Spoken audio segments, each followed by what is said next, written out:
welcome to your Unlearning Space. Idu Jeyaveeranan, Chief Mentor of your Unlearning Space. Then research scholar as well as assistant professor, expertise in Indian historical studies. இந்த new initiative your unlearning space அப்படிங்கிறது பார்த்தீங்க அப்படின்னா Tamil Nadu மாணவர்களுக்காகவே complete ஆன்லைனில் quality கண்டென்ட்டை deliver பண்ணுறதுக்காக we have decade long experience.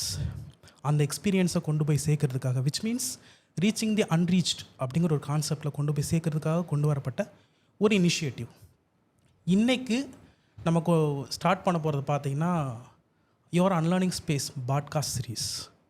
அந்த சீரீஸில் recently submit பண்ணப்பட்ட economic survey 25-26 as well as budget 26-27 financial இயருக்கான டிஸ்கஷன் தான் இப்போ பண்ண போகிறோம்.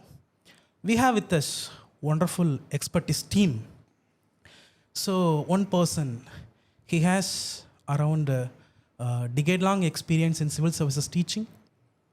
So in the Kongu belt, Tamil Nadu, particularly Kongu belt, so far experience in civil services. He appeared more than 4 interviews in UPSC as well as UPSC CDS, CAPF. Mr. Mathan Prasad, aspirants turned into research scholar. He is the assistant professor as well as research scholar in political science. He expertise in constitutional law as well as geopolitical relations as well as security studies. We welcome you, sir. Thank you, sir. Then we have another chief guest, the young, energetic assistant professor cum scholar.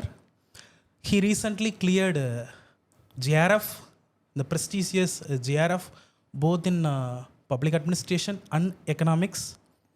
He is not just a professional, then economic analyst, particularly in policy, Indian policy terms. We welcome you, sir. Thank you, sir. OUS deeply privileged to receive both of you. Thank you. So, first of all, today's topic is economic survey as well as budget. Let's start with Professor Akash. Let's give introduction to our aspirants. What exactly economic survey? What actually budget? From where it was in practice? So can you explain those things? So thank you, sir, for inviting me here. Thank you. So for a general audience perspective, and if you take, or from an aspirant perspective, so you must understand these two things. Our government every year it has to present to itself, to the public and to the parliament. It's under 1 year la panna all the achievements, drawbacks, enella irko, it has to give a report card kind of thing. So appdi nama aspect பண்ணும்போது there are 2 documents that is presented every year. One, that is the economic survey, which is a complete economic document presented by the chief economic advisor to the government of India. So other, it will give you a report of the last 1 year's happening. What was the things that went well, what didn't go well. So அது ஒரு எக்ஸாக்டான ஒரு report card ஃபார்மேட்டில் உங்களுக்கு last 1 இயரோட performance அனாலிசிஸை கொடுக்கும். But on the other hand, a budget, which is mentioned in constitution as annual financial statement, it is both a economic document as well as a political document. ஏன்னா நம்ம constitution சொல்லுது annually the people, that is the government, is accountable to the parliament as well as to the people. So அப்படி இருக்கும்போது நம்ம பப்ளிக்குக்காகவும் பார்லிமெண்ட்டுக்காகவும் we have to make sure that எங்களோட expenditures, revenues இதெல்லாம் meet out ஆயிருக்கு. Plus இதுதான் எங்களோட policy இன்டென்ஷன்ன்றதை announce பண்ணுறதுக்காக பட்ஜெட்ன்ற document release பண்ணுறோம். ஸோ பட்ஜெட் ஆஸ் பர் நீங்கள் பார்த்தீங்கன்னா இட் ஹேஸ் 3 காம்பனன்ட்ஸ். ஒன்று ஆக்சுவல்ஸ், அதாவது உங்களோட பாஸ்டோட எக்ஸாக்ட் டீட்டெயில்ஸ் எடுப்போம். ப்ளஸ் பட்ஜெட் எஸ்டிமேட்ஸ், இந்த வருஷத்துக்கு நம்ம என்ன ப்ரப்போஸ் பண்ணுறோம் for the future. And revise estimates, போன வருஷம் நம்ம ப்ரப்போஸ் பண்ணதில் இந்த வருஷம் என்ன சேஞ்சஸ் நடந்திருக்குன்ற இந்த 3 ஆஸ்பெக்டை கவர் பண்ணுற ஒரு டீட்டெயில்டு டாக்குமெண்ட் தான் budget. So for simple term, economic survey is an economic document and budget is a economic political document. So இதுதான் சார் ஒரு ப்ரீஃப் இன்ட்ரடக்ஷன் நீங்கள் கொடுக்கணுன்னா இதுதான் சொல்லுவீங்க. Well set sir. So we want to know that survey based பண்ணி தான் budget இருக்கணுமா? Is it binding on the government to follow the recommendation given by the chief economic advisor while correct sir. Like a good question. But no, இது வந்து இருக்கணும்னு அவசியம் இல்லை. ஏன்னா like what happens usually is budget is usually நான் சொன்ன மாதிரி it's a political document. It speaks on the aspirations of the government. அந்த ஆஸ்பிரேஷன்ஸாக கவர்மெண்ட் என்ன இன்டென்ட் பண்ணதுன்ற நினைக்குதோ அதை வந்து it speaks. But on the other hand economic survey speaks on reality. So most of the time budget la there would have been some approach and economic survey would have said something different. For example, few years back there was an contradiction. ஏன்னா economic survey என்ன சொல்லுச்சுன்னா நம்ம வந்து like China approach வந்து like we have to take it forward. அந்த China plus one strategy நம்ம வந்து use பண்ண ஃபெயில் ஆகிட்டோம். So we have to go aggressive with சைனான்னு சொல்லிச்சு. But on the other hand கவர்மெண்ட்டோட பாலிசி டாக்குமெண்ட்ஸில் நம்ம வந்து சைனாவுக்கு like we were having an alternate to சைனாவாக மூவ் ஆகணும். ஸோ சைனா கூட அந்த கோஆர்டினேட்டட் அப்ரோச் வந்து இட் இஸ் நாட் நெசசரின்ற மாதிரி இருந்துச்சு. ஸோ இதுதான் ஒரு சின்ன example I am giving you on this side. Always economic சர்வேயும் பட்ஜெட்டும் ஒரே கோஆர்டினேட்டட் லைன்ஸில் இருக்கணும்னு அவசியம் இல்லை. ஏன்னா economic survey is prepared by the country's policy economist who are in the ministry of finance. So they give you reality on what is the situations, they give you analysis, இதெல்லாம் சொல்லுது. But budget இது வந்து ஒரு futuristic appeal. அது வந்து like நம்மளோட கவர்மெண்ட்டோட policy டிசிஷன்ஸை வந்து சொல்கிற ஒரு டூல். ஸோ ஆல்வேஸ் ஒன்றா இருக்கணும்னு அவசியம் இல்லை sir. Well set sir. Then இப்போ ப்ரொஃபஸர் மதன்கிட்ட கேட்கலாம் சார். உங்களுடைய டிகேட் லாங் எக்ஸ்பீரியன்ஸில் வந்துட்டு you mentored more than 1000, not just 1000, it might around 5000 aspirants. So with your experience, can you please explain to our aspirants that how far budget and survey importance to the civil service examination, particularly in both stages of examination, preliminary as well as mains? Okay, sir. So first of all, budget and economic survey எடுத்துக்கிட்டிங்க அப்படின்னா அது policies and schemes அப்படின்னு நம்ம பிரிக்கிறோம். Prelims பெர்ஸ்பெக்டிவில் வந்து நம்மளுக்கு வந்து sectors நம்ம பிரிக்கிறோம். For example agri, industry, commerce, trade இப்படி பிரிக்கிறோம். ஸோ அப்போ ப்ரிலிம்ஸில் நம்ம பார்க்கும்போது ஜியாகிரஃபி வருது, எக்கனாமி வருது, தென் ஸ்கீம்ஸ் வருது, தென் பாலிசிஸ் வருது, even though some terminologies. For example இப்போ கிரிப்டோ கரன்சிஸ் வரப்போ பிட்காயின்ஸ்லேருந்து கொஷின் கேட்டுகிட்டே வந்து இப்போ ஸ்டேபிள் காயின்ஸ் வரைக்கும் நம்ம வந்துருக்கிறோம். ஸோ இந்த மாதிரி வந்து பார்த்திங்கன்னா எல்லாமே இந்த பட்ஜெட் டேர்ம்ஸ்லேருந்து தான் நமக்கு வந்து கொஷின்ஸ் வந்து வரும். தென் ஃப்ரம் எக்கனாமிக் சர்வேல வந்து பார்த்திங்கன்னா ஆஸ் ஆகாஷ் சேட் அது ஒரு status of the economy. So last year நம்ம என்ன அச்சீவ் பண்ணோம் அப்படிங்கிறது தான் அதில் வந்து இருக்கும். ஈவன் கவர்மெண்ட்டோட கிரிட்டிக்கல் இது கூட வந்து அதில் பண்ணியிருப்பாங்க. ஸோ அவங்க வந்து யோசிக்க மாட்டாங்க. அப்படி இருக்கும்போது நம்மளுக்கு வந்து மெயின்ஸில் வந்து பேப்பர் 2 அண்ட் பேப்பர் 3 வந்து full dynamic paper. So critically examine, analyse த அந்த கொஷின்ஸ் அந்த மாதிரி தான் வந்து கேட்பாங்க. அதுக்கு வந்து பார்த்திங்கன்னா ஒரு நல்ல ஒரு டாக்குமெண்ட் அப்படின்னா அது வந்து எக்கனாமிக் சர்வே. பட்ஜெட் அப்படிங்கிறது வந்து பார்த்திங்கன்னா futuristic document. So futuristic document அப்படின்னா விக்சித் பாரத்னு ஒரு டார்கெட் வைக்கிறோம் 2047, தென் 2030 ஒரு டார்கெட் வைக்கிறோம். இதெல்லாம் வந்து எதுக்காக வைக்கிறோம் அப்படிங்கிறது. அப்போ ஆஸ்பிரண்ட் பாயிண்ட் ஆஃப் வியூவில் வந்து ஃப்ரம் எஸ்ஏ, அதே மாதிரி எத்திக்ஸ் பேப்பர், தென் பேப்பர் 2, தென் பேப்பர் 3, இது எல்லாமே வந்து பார்த்திங்கன்னா பட்ஜெட் எக்கனாமிக் சர்வே வந்து ரொம்ப ரொம்ப இம்பார்ட்டண்ட்டான ஒரு டாக்குமெண்ட். Okay, thank you. தென் இந்த பாட்காஸ்ட்டில் பார்த்தோம்னா வந்து நம்ம வந்துட்டு ஒரு 2 செக்டாக பிரிக்க போகிறோம். First we will throw the questions to you expertise people on survey first, then we will go with budget. Okay, let's begin with respect to survey. Akash sir, in recent times, when the economic survey was presented, our chief economic advisor Anandan Akeshwaram said, India is an oasis of stability in turbulent world, which means இந்தியாவினுடைய stability பார்த்தீங்கன்னா வந்துட்டு இந்த turbulent வேர்ல்டில் withstand ஆகிடுச்சுன்னு சொல்கிறார். So what actually he means oasis in the world scenario, as well as what made India to withstand in such turbulent scenario. We know very well that ஒரு side பார்த்தீங்கன்னா சைனாவோட conservatism, ஒரு side பார்த்தீங்கன்னா யூஎஸ்னுடைய tariff issues Andal, ஒரு side பார்த்தீங்கன்னா Wars போயிட்டுருக்கு. So இந்த டைமில் இந்தியா வித்ஸ்டாண்ட் ஆகிடுச்சுன்னு சொல்கிறாரு. What made it possible? Yes sir, one of the very big questions which is asked last 1 year கேட்டுட்ருக்குறாங்க, பட் anticipated கூட. ஸோ ஒயாசிஸ்னால் நமக்கு தெரியும், when you move in a desert you find a small water body which is in that அவ்வளோ ட்ரையான ஏரியாவில் in between you find a lush water body.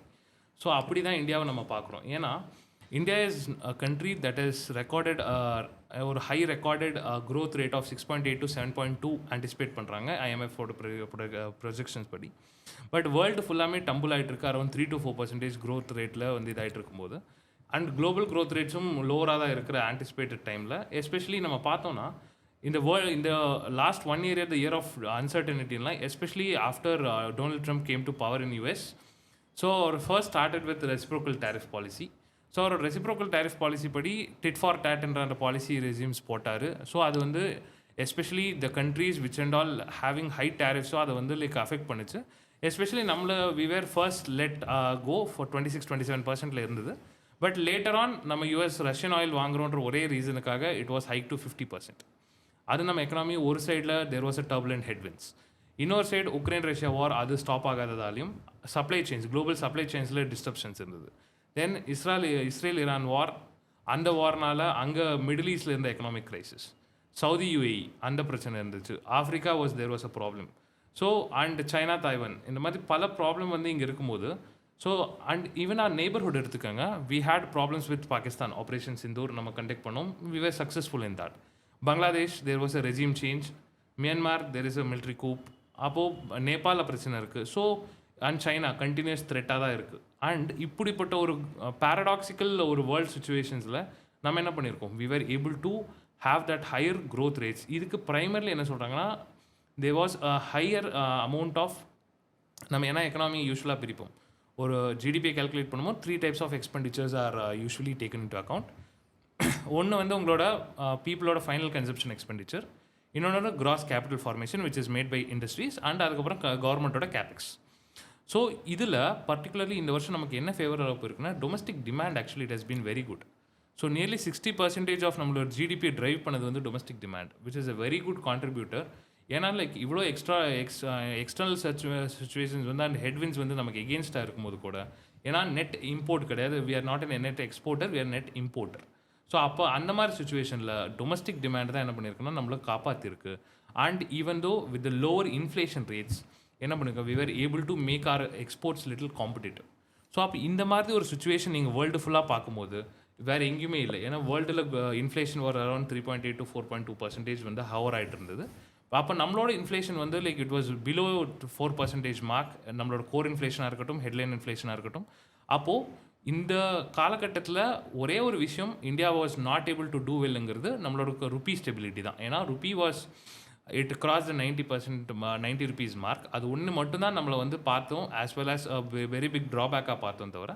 But that also had various geopolitical reasons, so which will be discussing. But இந்த factors எல்லாம் சேரும்போது தான் நம்ம இந்தியாவை நம்ம என்ன சொன்னோம்னா, India is called as an oasis of stability in a turbulent world. So turbulent world அப்படின்னு பார்க்கும்போது 2008 and 2009 நம்மளுக்கு தெரியும் குளோபல் ஃபினான்ஷியல் கிரைசிஸ். ஸோ அப்போ நம்ம வேர்ல்டு ஃபாஸ்டஸ்ட் க்ரோயிங் எக்கனாமி இதை வந்து அச்சீவ் பண்ணோம். சரி, டில் 1750 வரைக்கும் எடுத்துக்கிட்டிங்கன்னா இந்தியா அண்ட் சைனாவோட ஜிடிபி வந்து வேர்ல்டு ஜிடிபி கான்ட்ரிபியூட் பண்ணது மோர் தென் 50-60%. ஸோ பிரிட்டிஷோட கொலனியல் பாலிசி வந்த பிறகு தான் நம்மளுக்கு இந்த டிஸ்ட்ரப்ஷன்ஸ் வந்து இன்றைக்கி நம்ம வந்து 4-5% கூட கிடையாது. வேர்ல்டு ஜிடிபியில் கான்ட்ரிபியூட் பண்ணுறது வந்து பார்த்தீங்கன்னா 4-5% கூட கிடையாது.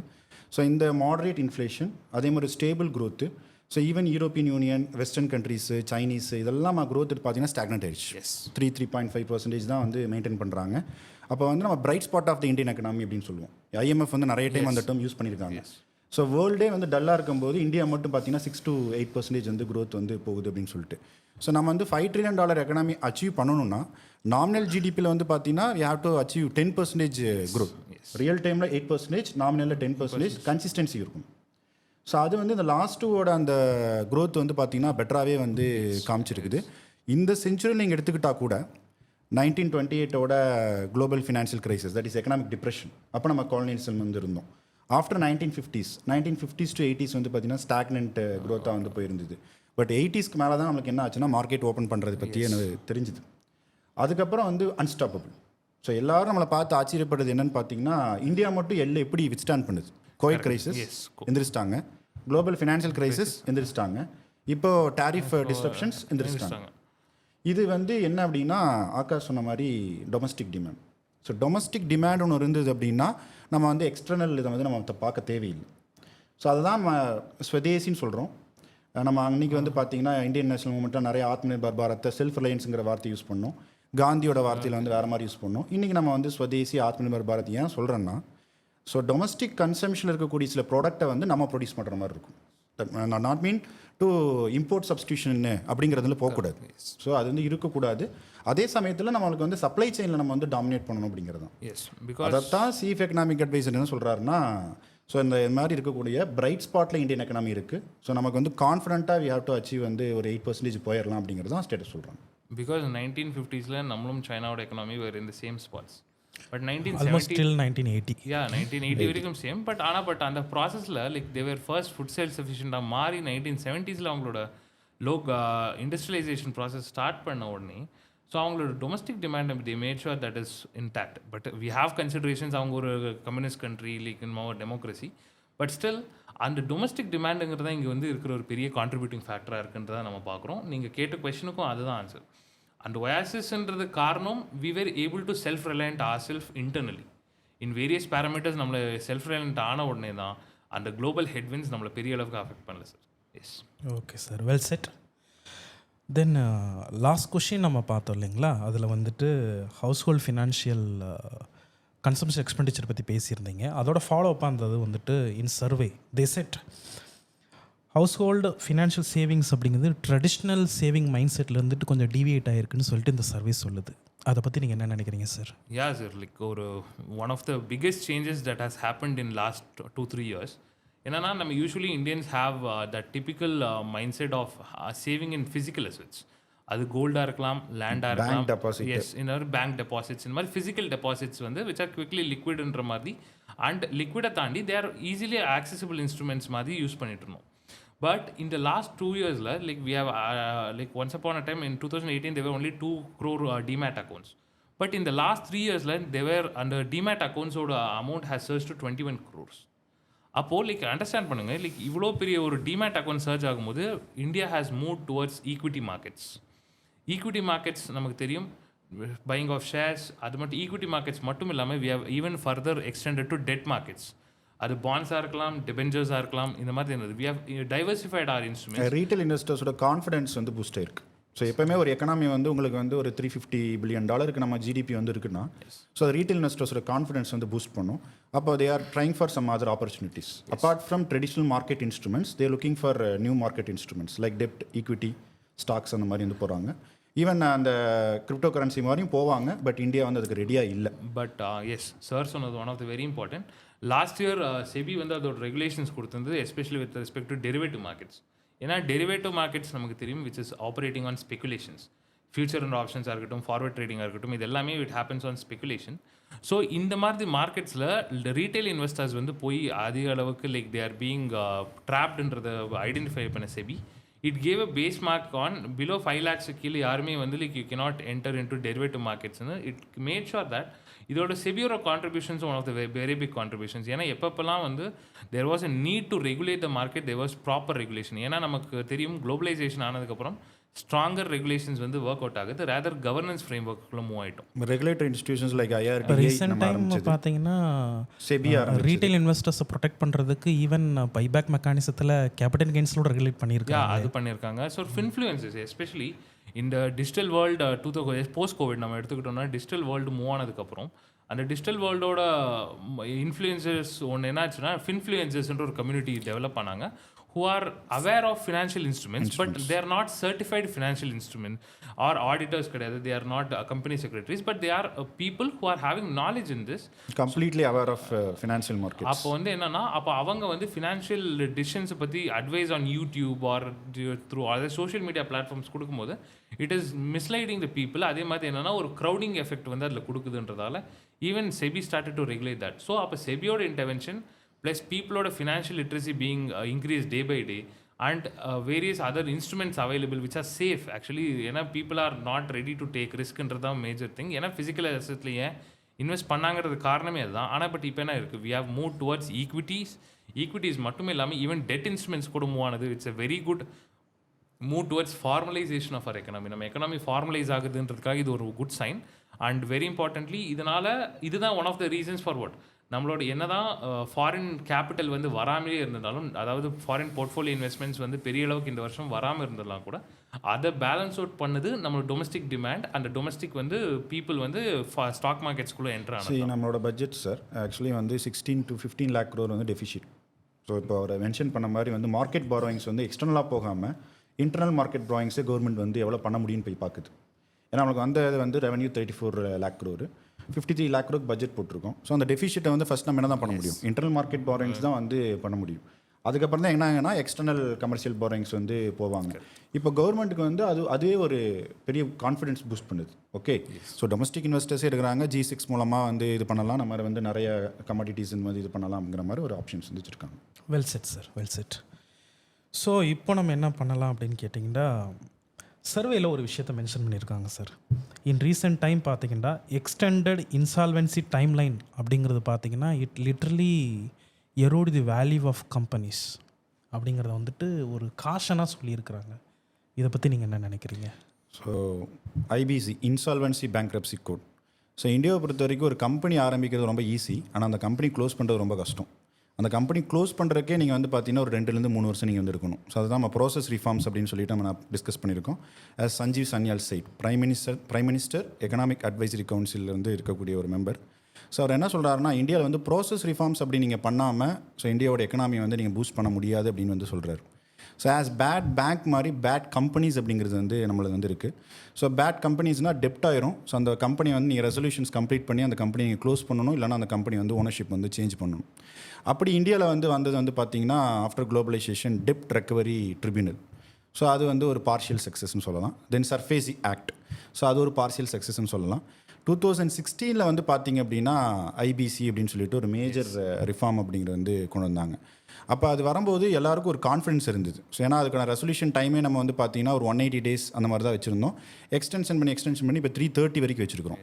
ஆனால் சர்வேல வந்து ஆவரேஜாக என்ன சொல்லுதுன்னா 700 to 800 days ஆகுது ஒரு ப்ரோசஸை முடிக்கிறதுக்கு. Because India is lacking in resolution professionals.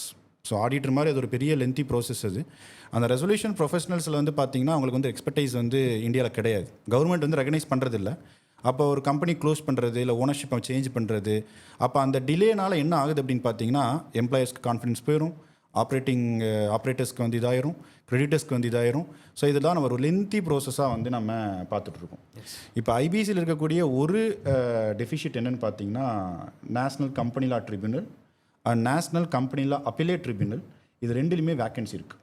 So எப்படி ஜுடிஷியலில் வந்து நம்ம இன்ஃப்ராஸ்ட்ரக்சருக்கு நம்ம வந்து செலவு பண்ணுறது இல்லையோ, இதில் வேக்கண்ட்டாகவும் வச்சுருக்கிறோம். இதுக்கான டெக்னாலஜி நம்ம வந்து இன்ஃப்யூஸ் பண்ணலை. அதனால தான் நமக்கு கேஸ் எங்கே போகுதுன்னா சுப்ரீம் கோர்ட் வரைக்கும் வந்து போகுது. சக்ஸஸ்ஃபுல்லி கம்ப்ளீட்டட் லைக் எஸ்ஆரோட டீலை முடிச்சிருக்கிறோம். இந்த மாதிரிலாம் சில எக்ஸாம்பிள்ஸ் இருக்குது. ஸோ இருந்தாலும் ஒரு கம்பெனி க்ளோஸ் பண்ணுறதுங்கிறது இந்தியாவில் ஒரு பெரிய ப்ராசஸாக இருக்குது. அது வந்து கிட்டத்தட்ட 2 years 3 years இருக்குது. இங்கே நம்ம மென்ஷன் பண்ண வேண்டியது என்னென்னு பார்த்தோம்னா ease of doing business index. ஒரு இன்வெஸ்டர் வரான்னா ஒரு அந்த கண்ட்ரியில் அவனுக்கு கொடுக்கக்கூடிய ஒரு கான்ஃபிடன்ஸ். ஆர்பிட்ரேஷன் எப்படி இருக்குது, இன்டர்நேஷனல் லெவல் ஆர்பிட்ரேஷன் எப்படி இருக்குது. நீங்கள் இந்தியாவிலே ஆர்பிட்ரேஷன் வந்து நீங்கள் கரெக்டாக இல்லைன்னா அவங்க எங்கே போயிடுறாங்கன்னா இன்டர்நேஷனல் ஆர்பிட்ரேஷன் வந்து போயிடுறாங்க. அப்போ நான் எக்ஸிட் ஆகிறது ஈஸியாக இருக்கணும், என்ட்ரி ஆகிறது ஈஸியாக இருக்கும். ஸோ லைக் சிங்கப்பூர், மலேசியா மாதிரி வந்து இது பண்ணலாம். One more adding to this, sir சொன்னது மாதிரி like there was a policy document that was released by Prelims Economic Advisory Council. So அதே சார் சொன்ன சஞ்சீவ் சன்யால் அவர் வந்து எழுதின அந்த டாக்குமெண்ட்டில் என்ன சொல்லியிருந்தா, அவர் வந்து actually it was dealing on இது IBC which is out of டெட்னால க்ளோஸ் பண்ணக்கூடிய ப்ராசஸ். ஈவன் நான் ஒரு இண்டிவிஜுவலாக இருந்து நான் வாலண்டரி என் கம்பெனி க்ளோஸ் பண்ணணுனாலும் அதுக்கு எடுக்கிற டைம் இஸ் ஹியூஜ். அப்போ என்ன ஆகிடுதுன்னா லைக் இந்த ப்ராசஸ்ங்கிறது இட் இஸ் பிகமிங் ஒரு பெரிய ஒரு அதுவே ஒரு ரோட் பிளாக் மாதிரி தான் ஆகிடுது. ஏன்னா நான் ஒரு கம்பெனியை லைக் ஐபிசி மூலிமா போய் டெட்லைன்ஸ் வந்து நமக்கு 330 days தான் கொடுத்துருக்காங்க. ஆனால் நீங்கள் நார்மலாக ஒரு வாலண்டரி க்ளோஷர் வந்து நீங்கள் ஒரு வாலண்டரி லிக்விடேஷன் பண்ணணும்னு நினைக்கும் போது அது வந்து இட் இஸ் டேக்கிங் 499 days. அப்போது இதுக்கு ப்ரைமரி ரீசன் என்னென்னா இது வந்து பாலிசி கிடையாது, ரேதர் ப்ராசஸ் தான் பிரச்சனை. அப்போது I will just give you small detail on this. என்னன்னா லைக் ஒரு கம்பெனி நோட்டிஃபை க்ளோஸ் பண்ணணும்னா ஃபஸ்ட்டு ஸ்டெப் என்னென்னா ஐபிசிலையும் சரி இதுலேயும் சரி நீங்கள் ஒரு கெசட்லையோ இல்லை நியூஸ் பேப்பரில் வந்து இதை நோட்டிஃபை பண்ணும். ஸோ தட் இப்படி ஒரு கம்பெனி க்ளோஸ் ஆகுதுன்ற எல்லாத்துக்கும் போது இன்ஃபர்மேஷன் கொடுக்கணும். ஏன்னா various people are associated to this. இப்படி ஒரு நியூஸ் பேப்பர்லையோ இல்லை கெசட்டில் நோட்டிஃபிகேஷன் கொடுக்குது. It is taking months and months, even 6 months எடுக்குது. அதுவே ஒரு அந்த ஃபர்ஸ்ட் ஸ்டெப் நடந்தால் தான் மற்ற ப்ராசஸ் எல்லாமே நடக்கும். ஆனால் இந்த ஃபர்ஸ்ட் ஸ்டெப் நடக்கிறதுக்கு என்ன ஆகுது, it is taking a huge delay. அப்போ லேட்டர் கவர்மெண்ட் என்ன பண்ணுது, இதை வந்து ஒரு fortnightly ப்ராக்டிஸாக பண்ணலாம், எவ்ரி 15 days ஒன்ஸ் வந்து இதை பண்ணலான்னு பண்ணும்போது சப்ஸ்டான்டிவாக டேஸ் வந்து ஒரு 100 days பக்கத்தில் குறையுது. அப்போது இங்கே வந்து இந்தியாவுக்கு தேவையானது இந்த ப்ராசஸ் ரிஃபார்ம்ஸ். இதை பற்றியும் என்ன பண்ணு இந்த வருஷம் economic survey was detailly discuss. ஆக்சுவலாக சர்வே வந்து பாசிட்டிவ் நோட்டில் இருந்தால் கூட தென் ரெசல்யூஷன் ப்ரொஃபஷனல்ஸை பக்கம் வந்து கொஞ்சம் ஃபோக்கஸ் பண்ண சொல்லியிருக்காங்க. இதில் எதுவும் சொல்லியிருக்காங்களா ஐபிசி அமெண்ட்மெண்ட் பில் இதை பற்றி 2025 வந்து ஐபிசி பில் வந்து வந்திருக்கு. அதில் தான் இந்த என்சிஎல்டியோட ரீஆர்கனைசேஷன் பற்றியும் பேசியிருக்காங்க. தென் அந்த டிலேவை எப்படி குறைக்கிறது அப்படிங்கிறதையும் டிஸ்கஸ் பண்ணியிருக்காங்க. Hope there will be a positive resolution soon. Yes. Well so said. இது ஆஸ்பிரண்ட்டுக்கு பொறுத்த வரைக்கும் 2016 ஐபிசி வந்த பிறகு ஐபிசினா மட்டும் என்னென்னு கொஸ்டின் கேட்டாங்க. அதெல்லாம் இது பியூட்டியே தான். இன்சால்வென்சி பேங்க்ரப்சி கூட என்னன்னு கேட்ட ஒரு காலம் இருக்கு. ஆமாம். தென் அதுக்கப்புறம் வந்து பார்த்தீங்கன்னா அது சர்ஃபேசி டிஆர்டி வச்சு கம்பேரிசன் வந்து கேட்டிருக்காங்க. ஏன்னா எக்கனாமி அப்படிங்கிறது ஒரு ஆஸ்பிரண்ட்டுக்கு வந்து ஏதோ ஒரு பெரிய பூதமாக வந்து நினைக்கக்கூடிய ஒரு இது வந்து particularly for Tamil Nadu aspirants. So அது வந்து ட்ரெடிஷ்னல் எக்கனாமி நீங்கள் வந்து படிக்கிற என்சிஆர்டிஸ் இல்லை டெர்மினாலஜிஸ் அதை தாண்டி நீங்கள் வந்து process reforms like policy reforms, agriculture sectors, இதுதான் எக்கனாமியை தவிர நீங்கள் வந்து நம்ம மைக்ரோ லெவலில் போய் டீட்டெயில் படிக்கிறது வந்து எக்கனாமி கிடையாது. The one who reads survey as well as survey ப்ராப்பராக ரீட் பண்ணாலே you could understand economy. ப்ராப்பராக நீங்கள் ரீட் பண்ணியிருந்தாலே இந்தியன் எக்கனாமியோட செக்டார்ஸ் உங்களுக்கு புரிஞ்சிருக்கும், இந்தியன் எக்கனாமியோட ஸ்டேட்டஸ் புரிஞ்சிருக்கும், அதில் இருக்கக்கூடிய கான்செப்ட் புரிஞ்சிருக்கும். ஓகே, ஸோ இதுதான் நம்ம ஆஸ்பிரண்ட்ஸ் கொடுக்கக்கூடிய முக்கியமான ஒரு அப்டேட்டாக இருக்கும். Thank you. Sir, there is a caution note from survey that இந்தியாவிலேருந்து பார்த்தீங்கன்னா நார்மலி வந்துட்டு கேபிட்டல் ஃப்ளைட் ரிஸ்க்ன்றது ரொம்பவே ஜாஸ்தியாக இருக்குது. போர்ட்ஃபோலியோ இன்வெஸ்ட்மெண்ட்லாம் வந்துட்டு திரும்ப யூஎஸ் போயிடுதுன்றது மாதிரி ஒரு காஷன் நோட் கொடுத்துருக்குறாங்க. Particularly after intervention of stable coins of US. What exactly it is? So for the idea of audience and for aspirants, so stable காயின்ஸுங்கிறது it's a type of cryptocurrency தான். Usually cryptocurrencies value is not stable. It's subject to அந்த blockchain base பண்ணி demand and சப்ளைக்கு ஏற்ற மாதிரி it is not stable. But the stable coins are those crypto currencies which are backed by physical assets. Especially அது US டாலராக இருக்கலாம், இல்லாட்டி US treasury பில்ஸாக இருக்கலாம், ஆர் எனி டேட்டட் செக்யூரிட்டிஸாக இருக்கலாம், which is government document based ஒரு stable coins or a cryptocurrency which you can find as a having a legal or a physical backing. So இப்போ இது என்ன ஆகுதுன்னா, லைக் இந்த கரன்சிஸை யூஸ் பண்ணி when I'm making investments all around the world, அது foreign portfolio இன்வெஸ்ட்மெண்ட்ஸாக தான் usually all around the world வருது. But இப்போ என்ன நடக்குதுன்னா, இந்த ட்ரெண்ட் போயிட்டு இருக்கும்போது whenever there is a change in the US market quantitative ஈஸிங்க்கு மூவ் ஆகுதோ, இல்லாட்டி அது ஃபெடரல் டேப்பரிங் பண்ணுதோ, அப்போ அந்த மாதிரி சினாரியோஸில் என்னென்னா இந்த stable coins all are back by US dollars. அப்போ டாலர் ரேட் ஆர் இன்ட்ரெஸ்ட் ரேட்டோட அப்ரிசியேஷன் ஆர் டிப்ரிசியேஷனை பேஸ் பண்ணி ரிஸ்க் இருக்குது. Especially in this world now stable coins வந்து நியர்லி 320 பில்லியன் பக்கத்தில் வந்து வேர்ல்டு ஃபுல்லாமே சர்க்குலேஷனில் இருக்குது. ஸோ ஆன் தட் கிரவுண்ட்ஸ் என்ன ஆகுதுன்னா, வேர்ல்டோட ஃபுல்லி இன்டெகிரேட்டட் ஆயிடுச்சு. பிகாஸ் கிரிப்டோஸ் வரும்போது கூட we were not worried to so much extent. ஏன்னா கிரிப்டோஸ் வந்து ஃபினான்ஷியல் மார்க்கெட்ஸ் கூட இன்டெகிரேட் ஆகலை. They were a separate blockchain டெக்னாலஜியில் செப்பரேட் நெட்ஒர்க்கில் ஓடிட்டு இருந்துச்சு. ஸோ ஸ்டேபிள் காயின்ஸ் இல்லைனா சாவரின் பேக்கடு ஒரு கிரிப்டோ டிஜிட்டல் அசெட்ஸாக இருக்குது. கவர்மெண்ட்டே வந்து பார்த்தீங்கன்னா அது பேக் பண்ணுது. அப்போ ட்ரஸ்ட்டு டெவலப் ஆகுது. ஸோ இன்வெஸ்டர்ஸ் என்ன செய்கிறாங்க அப்படின்னா, ஆகாஷ் சார் சொன்ன மாதிரி குவான்டிட்டிவ் ஈஸிங் அப்போ 2008 வந்து பார்த்தீங்கன்னா இந்தியாவுக்கும் சைனாக்கும் நிறைய FPAs வந்து வந்துச்சு. Hot money, that is call hot money. எவ்வளோ சீக்கிரமாக வருதோ அவ்வளோ சீக்கிரம் எக்ஸிட் ஆயிடும். பிகாஸ் அங்கே டேப்பர் டேண்டம் பண்ணும்போது எக்ஸிட் ஆயிடும். இப்போ அதே தான் சுச்சுவேஷன். ஹை கேபிட்டல் ரிஸ்க் வந்து எதனால் நடக்குது அப்படின்னா, India have to attract FDI then FPA. Foreign direct investment வந்ததுன்னா that is stability, physical infrastructure, jobs வந்து create and which is a long term capital. நீங்கள் வந்து அவங்க வந்து they commit to stay long. ஆனால் FPAங்கிறது அந்த hot money, it can come as a second and go as a second. Sir ஆக்சுவலாக அது வந்து அலார்மிங் ரேட்டு தான். செப்டம்பர் அக்டோபர் நவம்பரில் வந்து ஃபாரின் இன்ஸ்டிடியூஷனல் இன்வெஸ்டர்ஸ் வந்து டாலர்ஸ் வந்து எக்ஸிட் ஆயிருக்கு இந்தியாவில். ஸோ அதுக்கு ரீசன் என்னென்னு பார்த்தீங்கன்னா, அந்த ஸ்டேபிள் காயின்ஸ் அப்படிங்கிறது இன்றைக்கி வந்து அக்செப்டபிள் கரன்சியாக மாறுது. ஒன்று அது யூஎஸ் வந்து என்ன புஷ் பண்ணுறாங்கன்னா, அதர் கண்ட்ரீஸ்லேயே அதை வந்து ஒரு டெண்டர் மணி மாதிரி வந்து அக்செப்ட் பண்ணுற மாதிரி ட்ரை பண்ணுறாங்க. அண்ட் வெரி இம்பார்ட்டன்ட்லி யூஎஸோட ஜீனியஸ் ஆக்ட், இது வந்து ஒரு முக்கியமான ஒரு ரெகுலேஷன். ஏன்னா யூஎஸ் கவர்மெண்ட்டே என்ன சொல்லுது, private entities you back on this and create stable காயின்ஸ்னா அவங்களே ஜீனியஸ் ஆக்ட் மூலிமா பேக் பண்ணுறாங்க. அப்போ என்ன ஆகுதுன்னா, இப்போ அடுத்த decade it is going to be stable காயின்ட்டோட பெனட்ரேஷன் அதிகமாக இருக்குதுன்றாங்க.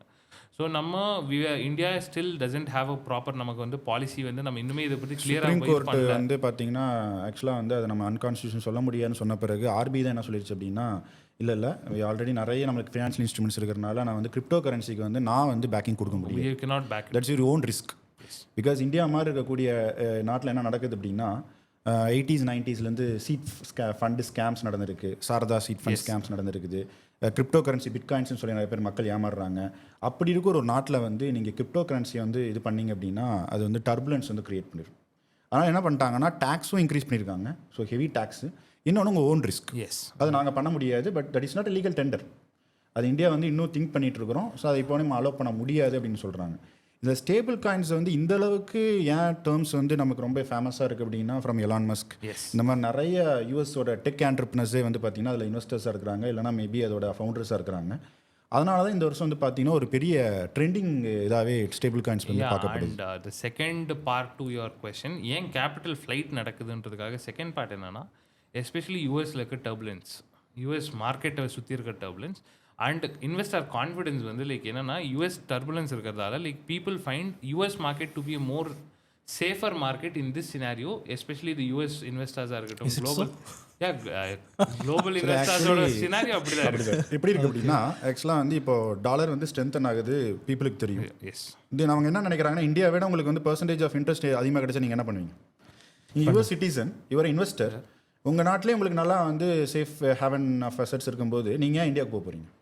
ஸோ அதுதான் இப்போ ஸ்டேபிள் காயின்ஸில் என்ன நடந்திருக்குன்னா, ஸோ நான் வந்து இன்ஸ்டெட் ஆஃப் இந்தியாவில் போய் நான் வந்து எஃப்ஏல போடுறத விட நான் ஸ்டேபிள் காயின்ஸ்லேயே பண்ணிட்டேன் அப்படின்னா சாவரன் பேக் நான் இப்போ வேணால் யூஸ் பண்ணிக்கலாம், கோல்டு மாதிரி வந்து யூஸ் பண்ணிக்கலாங்கிறது தான் இப்போ நடக்குது. அண்ட் வெரி இம்பார்ட்டன்ட்லி நான் வந்து லைக் வேர்ல்டு வந்து ஒரு டொனால்ட் ட்ரம்ப் மாதிரி ஒரு லீடர் இருக்கும்போது I always said to be in his side. நீங்கள் கேட்டதுக்கு அதான் ஆன்சர், ஏன்னா அப்போ தான் நான் சேஃபாக இருக்க முடியும். Okay, next question. Thank you, well said. Next question பார்த்தீங்கன்னா அதுக்கு தான் வரோம், ட்ரம்ப்னுடைய டாரிஃப் பாலிசி. ஸோ ட்ரம்ப் பற்றி பேசாமல் நம்ம எதுவுமே வந்து பண்ண முடியாது, because everyday our life is deciding upon ட்ரம்ப்போட டெசிஷன்ஸ் தான். ஒயிட் ஹவுஸ்லேருந்துட்டு இங்கே அப்போ அஃபெக்ட் ஆகுதுன்றீங்க. ஜியோ பொலிட்டிக்ஸ் அப்படிங்கிறது அப்படி தானே, யூஎஸோட டிஸ்ரப்ஷன்ஸ் எல்லா இடத்துலையும் தெரியும். Okay sir. தென் இப்போ பார்த்தீங்கன்னா வந்துட்டு in last August 2025 they imposed 50% tariff on Indian goods. So it literally affect our export everything. So அதனால் வந்து ultimately we supposed to look over the export diversification. இந்த எக்ஸ்போர்ட் டைவர்சிஃபிகேஷன் பேஸ் பண்ணி என்ன proposal இந்த survey கொடுத்துருக்கு, what we did so far? So one of the biggest thing நம்ம இந்த வருஷம் என்ன பண்ணோம்னா ஆன்டிசிபேட் பண்ணோம். பிகாஸ் யூஎஸ் ட்ரம்ப்போட டேரிஃப்ஸ் வரப்போகுதுன்றதை ஆன்டிசிபேட் பண்ண நம்மளோட எக்ஸ்போர்ட் டெஸ்டினேஷன்ஸை வந்து டைவர்சிஃபை பண்ணோம். எஸ்பெஷலி சர்வே சொல்லியிருக்கிற ப்ரைமரி டெஸ்டினேஷன்ஸாக இந்த வருஷம் அமைஞ்சிருக்கிறது. ஒன்று ஏஷியன் மார்க்கெட்ஸில் சைனா, வியட்நாம், ரஷ்யா, அதுக்கப்புறம் if you go to European markets Italy, Germany, Spain இவங்கெல்லாம் வந்திருக்காங்க. தென் பிரேசில், பெரு, சிலே இவங்கெல்லாம் சவுத் அமெரிக்கன் மார்க்கெட்டில் இருந்திருக்காங்க. ஸோ இந்த மாதிரி பல கண்ட்ரீஸுக்கு when we are able to diversify இந்த ரிஸ்க் வந்து ஆக்சுவலி அவாய்ட் ஆயிருக்கு. ஏன்னா நம்ம ஆன்டிசிபேட் பண்ணோம், especially in labour intensive industries such as textile இதெல்லாம் வந்து யூஎஸோட டேரிஃப்ஸ் வந்து ஹியூஜாக அளவுக்கு இம்பாக்ட் பண்ணணும்னு நினச்சோம். பட் அந்த அளவுக்கு இம்பாக்ட் பண்ணல. சார் சர்வேல பார்க்குறப்போ பட்ஜெட்டில் பார்க்குறப்போ எக்ஸ்போர்ட் இன்க்ரீஸ் ஆயிருக்கு. டிஸ்ரப்ஷன்ஸ் இருந்து எக்ஸ்போர்ட் வந்து இன்க்ரீஸ் ஆயிருக்குது. ஸோ அனதர் திங் வந்து பார்த்தீங்கன்னா historically India signed 8 FTAs in 6 years. அது 2025 வந்து நமக்கு ஒரு ஒண்டர்ஃபுல்லான ஒரு இயராக வந்து அமைஞ்சது. Can you please list out with whom we? So European யூனியன்லேருந்து UK எக்ஸிட் ஆன பிறகு அவங்க டெஸ்பரேட்டாக வந்து சைன் பண்ண நினச்சது வந்து பார்த்தீங்கன்னா இந்தியாவோட FTA தான். பிகாஸ் இது வந்து டொமஸ்டிக் மார்க்கெட்டாக இருந்து எக்ஸ்டர்னல் மார்க்கெட் வந்து ரொம்ப பெருசு. FTAவோட நம்ம வந்து மேலே வந்து சைன் பண்ணியிருந்தோம் UKவோட. Then we signed FTA with New Zealand recently வந்து பார்த்தீங்கன்னா டிசம்பரில் வந்து சைன் பண்ணியிருந்தோம். குவிக்கெஸ்ட் நெகோசியேஷன் வந்து நடந்தது. ஓகேவா? இதில் வந்து ஹிஸ்டாரிக்கலாக நம்மளுக்கு ரொம்ப ரொம்ப இம்பார்ட்டன்ட் அப்படின்னு பார்த்தீங்கன்னா யூரோப்பியன் யூனியன் 2013 FTA வந்து ஸ்டார்ட் பண்ணது. இடையில ஸ்டாப் பண்ணி என்ன ஆச்சு அப்படின்னா அந்த லென்த்தி நெகோசியேஷனாக போயிட்டு இருந்து யூரோப்பியன் யூனியன் தான். பிகாஸ் யூரோப்பியன் யூனியனால என்ன பிரச்சனைனா அங்கே ரெகுலேட்டரி பிரச்சனை இருக்குது. தென் நிறைய வந்து நான் ட்ரேட் பேரியர்ஸ் வந்து நிறைய வந்துருக்கு. அண்ட் சார் சொன்ன மாதிரி ஸ்ட்ரக்சர் ஆஃப் யூரோப்பியன் யூனியனே கொஞ்சம் டிஃப்ரெண்ட். யூரோப்பியன் கவுன்சில் மார்க்கெட்டும் பெருசு, பட் அவங்களோட ரெகுலேட்டரி கவர்னன்ஸ் ஸ்ட்ரக்சரே பெருசு. யூரோப்பியன் கவுன்சில் இருக்குது, அதுக்கு மேலே யூரோப்பியன் கமிஷன் இருக்குது. ஸோ இந்த மாதிரி டுவல் ஸ்ட்ரக்சர்ஸ் பாடி இருக்குது, ப்ளஸ் ஈச் கண்ட்ரீஸ் இருக்குது. இந்த மாதிரி என்னன்னா இப்போ ஆக்சுவலாக யூரோப்பியன் யூனியனோட FTA சைன் பண்ணிட்டோம்னா அது வந்து யூரோப்பியன் பார்லிமெண்ட்டில் போய் அப்ரூவல் ஆகும். பிகாஸ் தட் இஸ் 735 மெம்பர்ஸ் இருக்கக்கூடிய மெம்பர் ஆஃப் பார்லிமெண்ட் இந்தியாவில் இருக்கிற மாதிரி ஒரு பெரிய ஒரு ஹவுஸ் வந்து இருக்குது. அப்போ EUவோட FTA சைன் பண்ணது வந்து நமக்கு ஒரு பெரிய பிரேக் த்ரூ. ஏன்னா ட்ரம்ப்பை வந்து இவ்வளோ குயிக்காக வந்து FTA வந்து இப்போது நம்மளுக்கு தெரியும் 2 days முன்னாடி ஒரு வந்து அவரே ஃபோன் பண்ணி அவரே வந்து ட்வீட் போட்டு இது ஏன் பண்ணார் அப்படின்னா வேர்ல்டோட 25% ஆஃப் ட்ரேடு வந்து இந்தியாவும் யூவும் கண்ட்ரோல் பண்ணுது. 30% ஆஃப் GDP வந்து பார்த்தீங்கன்னா பாப்புலேஷன் எல்லாமே வந்து இந்தியாவும் யூவும் கண்ட்ரோல் பண்ணுது. அந்த ஒரு ஆப்பர்ச்சுனிட்டி நம்மளும் யூஸ் பண்ணிக்கிறதுக்காக தான் வந்து US வந்து இப்போ என்னென்னா ரொம்ப டெஸ்பரேட்டாக வந்து இந்தியா கூட FTA வந்து சைன் பண்ணுது. Then we signed free trade agreement with Oman. Oman கூடயும் நம்மளுக்கு வந்து பார்த்தீங்கன்னா வெஸ்ட் ஏஷியாவில் இருக்க வந்து ஸ்டேபிளாக இருக்கக்கூடிய ஒரு 2-3 கண்ட்ரியில் UAE, தென் ஓமான் இருக்குது, ஜோர்டான் இருக்குது, சவுதி இருக்குது. தென் மற்ற கண்ட்ரி ஈரான் உங்களுக்கு தெரியும், ஈராக் தெரியும், எல்லாமே இன்ஸ்டெபிலிட்டி இருக்கக்கூடிய ஒரு கண்ட்ரி. ஸோ இப்போ நீங்கள் கேட்டது ட்ரேடு டைவர்சிஃபிகேஷன். இப்போ வந்து எனக்கு யூஎஸில் எனக்கு வந்து ரெசிப்ரோக்கல் டாரிஃப் இதெல்லாம் 50% போடும்போது என்னோட மேஜர் ட்ரேடு கூட்ஸ் வந்து நான் அது கூட பண்ணும்போது நான் இப்போ என்ன பண்ணுறேன், என்னோட மார்க்கெட்டை வேறு மாதிரி திங்க் பண்ணுறேன். EUக்கு அனுப்புகிறேன், இல்லை வந்து வேறு ஏதாவது வந்து சவுத் ஈஸ்ட் ஏஷியாவுக்கு அனுப்புகிறேன். அப்படி தான் இந்தியா வந்து பேலன்ஸ் பண்ணிச்சு. இன்றைக்கி நம்ம வந்து யூரோப்பியன் யூனியனோடையும் யூஎஸோடையும் நம்ம சைன் பண்ண FTA லேபர் இன்டென்சிவ் செக்டார்னு சொல்லக்கூடிய லெதர், டெக்ஸ்டைல்ஸ், ஃபுட்வேர். இந்தியாவோட largest work force after agriculture இதில் தான் இருக்குது. லார்ஜஸ்ட் கான்ட்ரிபியூட்டர் ஆஃப் GDP இண்டஸ்ட்ரியில் இதில் தான் இருக்குது. இப்போ இவங்களுக்கு எம்ப்ளாய்மெண்ட் ஆப்பர்ச்சுனிட்டிஸ் அப்படிங்கிறது அவ்வளோ கொட்டி கிடக்கு. பட் ப்ராசஸ் ரிஃபார்ம்ஸ் இப்போ வந்து திருப்பூர், ஈரோடில் இருக்கக்கூடிய கிளஸ்டர்ஸ் வந்து எவ்வளோ குயிக்காக வந்து இதை வந்து ஸ்ட்ரீம்லைன் பண்ணுறாங்களோ ஸோ தே கெட் பெனிஃபிட். எக்ஸ்போர்ட்ஸில் பர்டிகுலராக பெனிஃபிட் ஆவாங்க. அதுலேயே வந்து டெக்ஸ்டைல் பார்க்ஸ் நம்ம பார்த்துருக்கோம், மித்ரா பார்க்கு. இந்த டைமே வந்து பார்த்தீங்கன்னா நேஷனல் ஹேண்ட்லூம் ப்ரோக்ராம் வந்து வந்திருக்குது. ஸோ டெக்ஸ்டைலுக்கான நிறைய இனிஷியேட்டிவ்ஸ் வந்து இந்தியன் கவர்மெண்ட் வந்து பட்ஜெட்டில் வந்து பண்ணியிருக்காங்க. அப்போ FTAs வந்து இப்போ என்ன செய்ய போகுதுன்னா இந்தியா வந்து பார்த்தீங்கன்னா ட்ரேடில் வந்து பெரிய லெவலில் பூஸ்ட் பண்ண போகுது. பிகாஸ் இந்த வருஷம் வரைக்கும் இது வரைக்கும் நமக்கு சர்வீஸ் எக்ஸ்போர்ட்ஸ் தான் வந்து நம்மளை வந்து பெரிய அளவுக்கு ஹெல்ப் பண்ணிட்டு இருந்தது. மர்ச்சன்டைஸ் எக்ஸ்போர்ட்ஸ் வந்து பெரிய அளவுக்கு இன்னும் பூஸ்ட் ஆகலை. ஸோ அப்போ இந்த FTAs மூலிமா மர்ச்சன்டைஸ் எக்ஸ்போர்ட்ஸ் பெரிய அளவுக்கு பூஸ்ட் ஆகுன்றது தான் ஆன்டிசிபேஷன். எஸ்பெஷலி நம்ம இப்போ இந்த government adding on to this one more thing, இந்த வருஷம் 200 லெகசி இண்டஸ்ட்ரியல் சிட்டிஸை பற்றி லைக் தேவர் டாக். ஸோ அப்போ அந்த லெகசி இண்டஸ்ட்ரியல் சிட்டிஸ்னால் they were all once upon time very good industrial டவுன்ஸாக இருந்தது. பட் அப்போ இது என்ன பண்ண போகுது, இதுவும் ரிவைவ் ஆக போகுதுன்ற ஒரு ட்ரெண்டு தான் தெரியுது. எஸ், நம்ம உட்காந்துட்டு இருக்க கோயம்புத்தூர் கூட ஒன்ஸ் அப்பான் கோயம்புத்தூரில் வந்து இப்போ ரியல் எஸ்டேட்டில் இருக்க பார்க்கக்கூடிய எல்லாமே வந்து மில்ஸ், டெக்ஸ்டைல் மில்ஸ். ஸோ அந்த டெக்ஸ்டைல் மில்ஸ் எல்லாம் தான் இப்போ நம்ம என்ன பண்ணியிருக்கோம்னா சர்வீஸ் செக்டருக்கு ஷிஃப்ட் ஆகிறதுனால ரியல் எஸ்டேட் இன்வெஸ்ட்மெண்ட்ஸ் வந்து அது ஃபுல்லாக மாறி இருக்கு. பட் என்னதான் இருந்தாலும் நம்ம வந்து இந்தியாவோடது வந்து பாருங்கள் அது யூனிஃபார்மாக இல்லை. மேனுஃபேக்சரிங்கில் நீங்கள் ஒரு பூஸ்ட் கொடுத்து சர்வீஸ் செக்டரில் போயிருந்தீங்கன்னா இன்னைக்கு விக்சித் பாரத் அட்டைன் பண்ணியிருக்கலாம். Correct.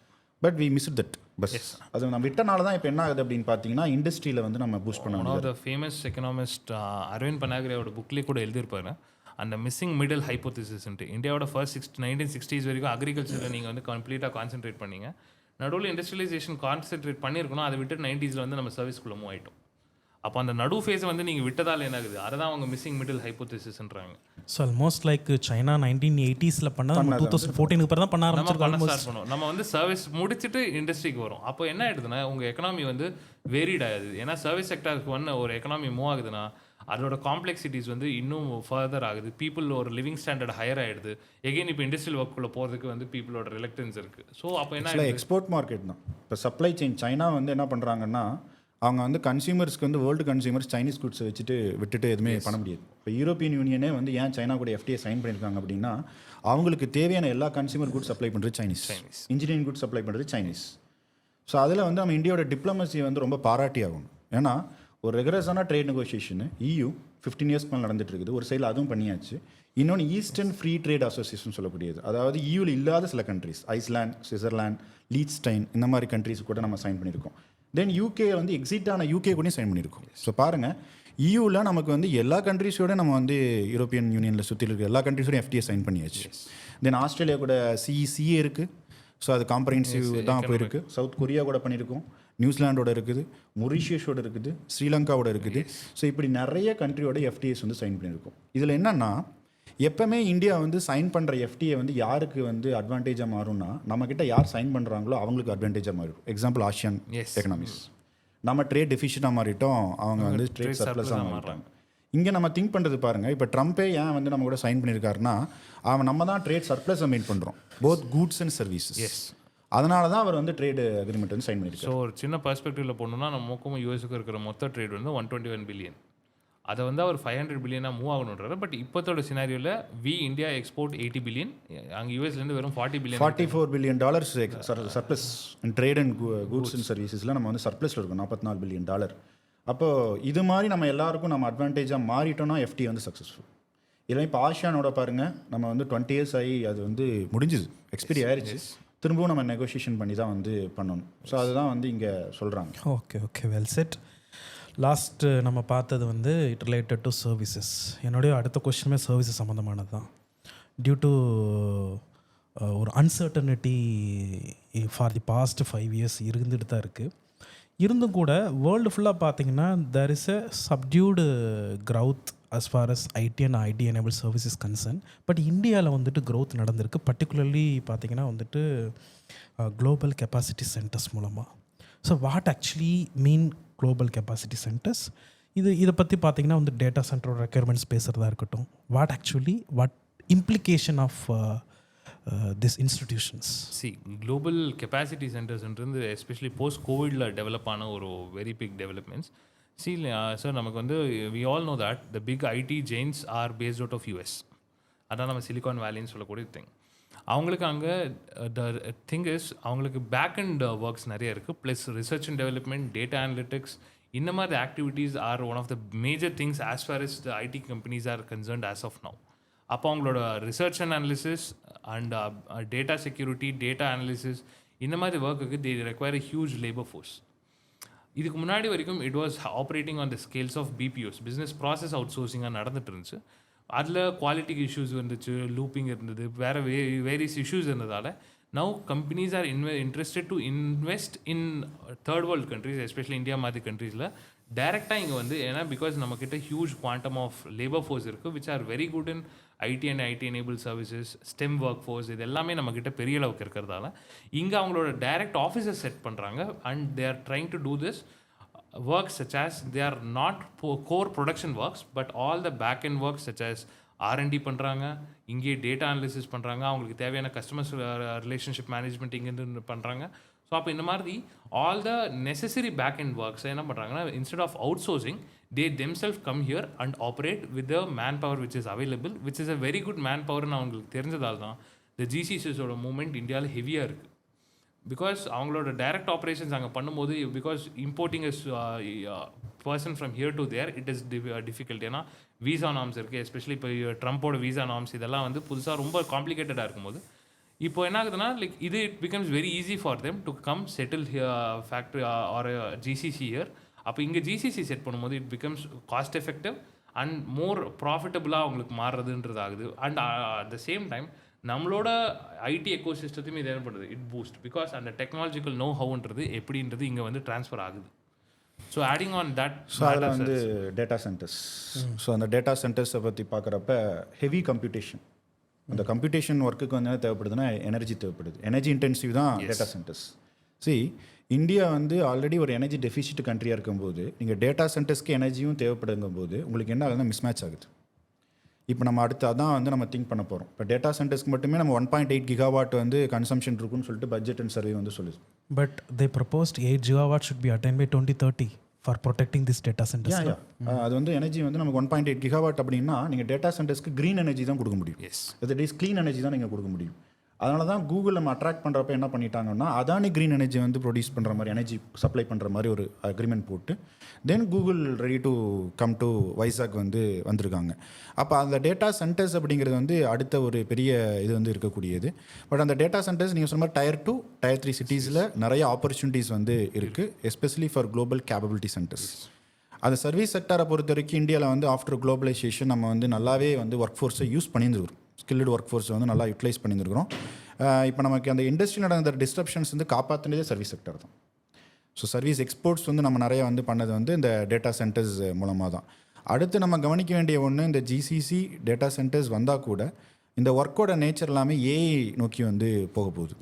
So that's why economic survey suggested AI economic council so study the impact on jobs disruption of AI பற்றி படிக்கிறதுக்காக ஒரு எக்கனாமிக் கவுன்சிலை கிரியேட் பண்ணுங்க அப்படின்னு வந்து சொல்லியிருக்காங்க. Which is a very good announcement. ஏன்னா like we didn't know that. ஏன்னா like last ஒரு 2-3 months முன்னாடி there was an announcement from Amazon that it is going to lay off 30,000 employees because AI disruptions plus various things சொல்கிறாங்க.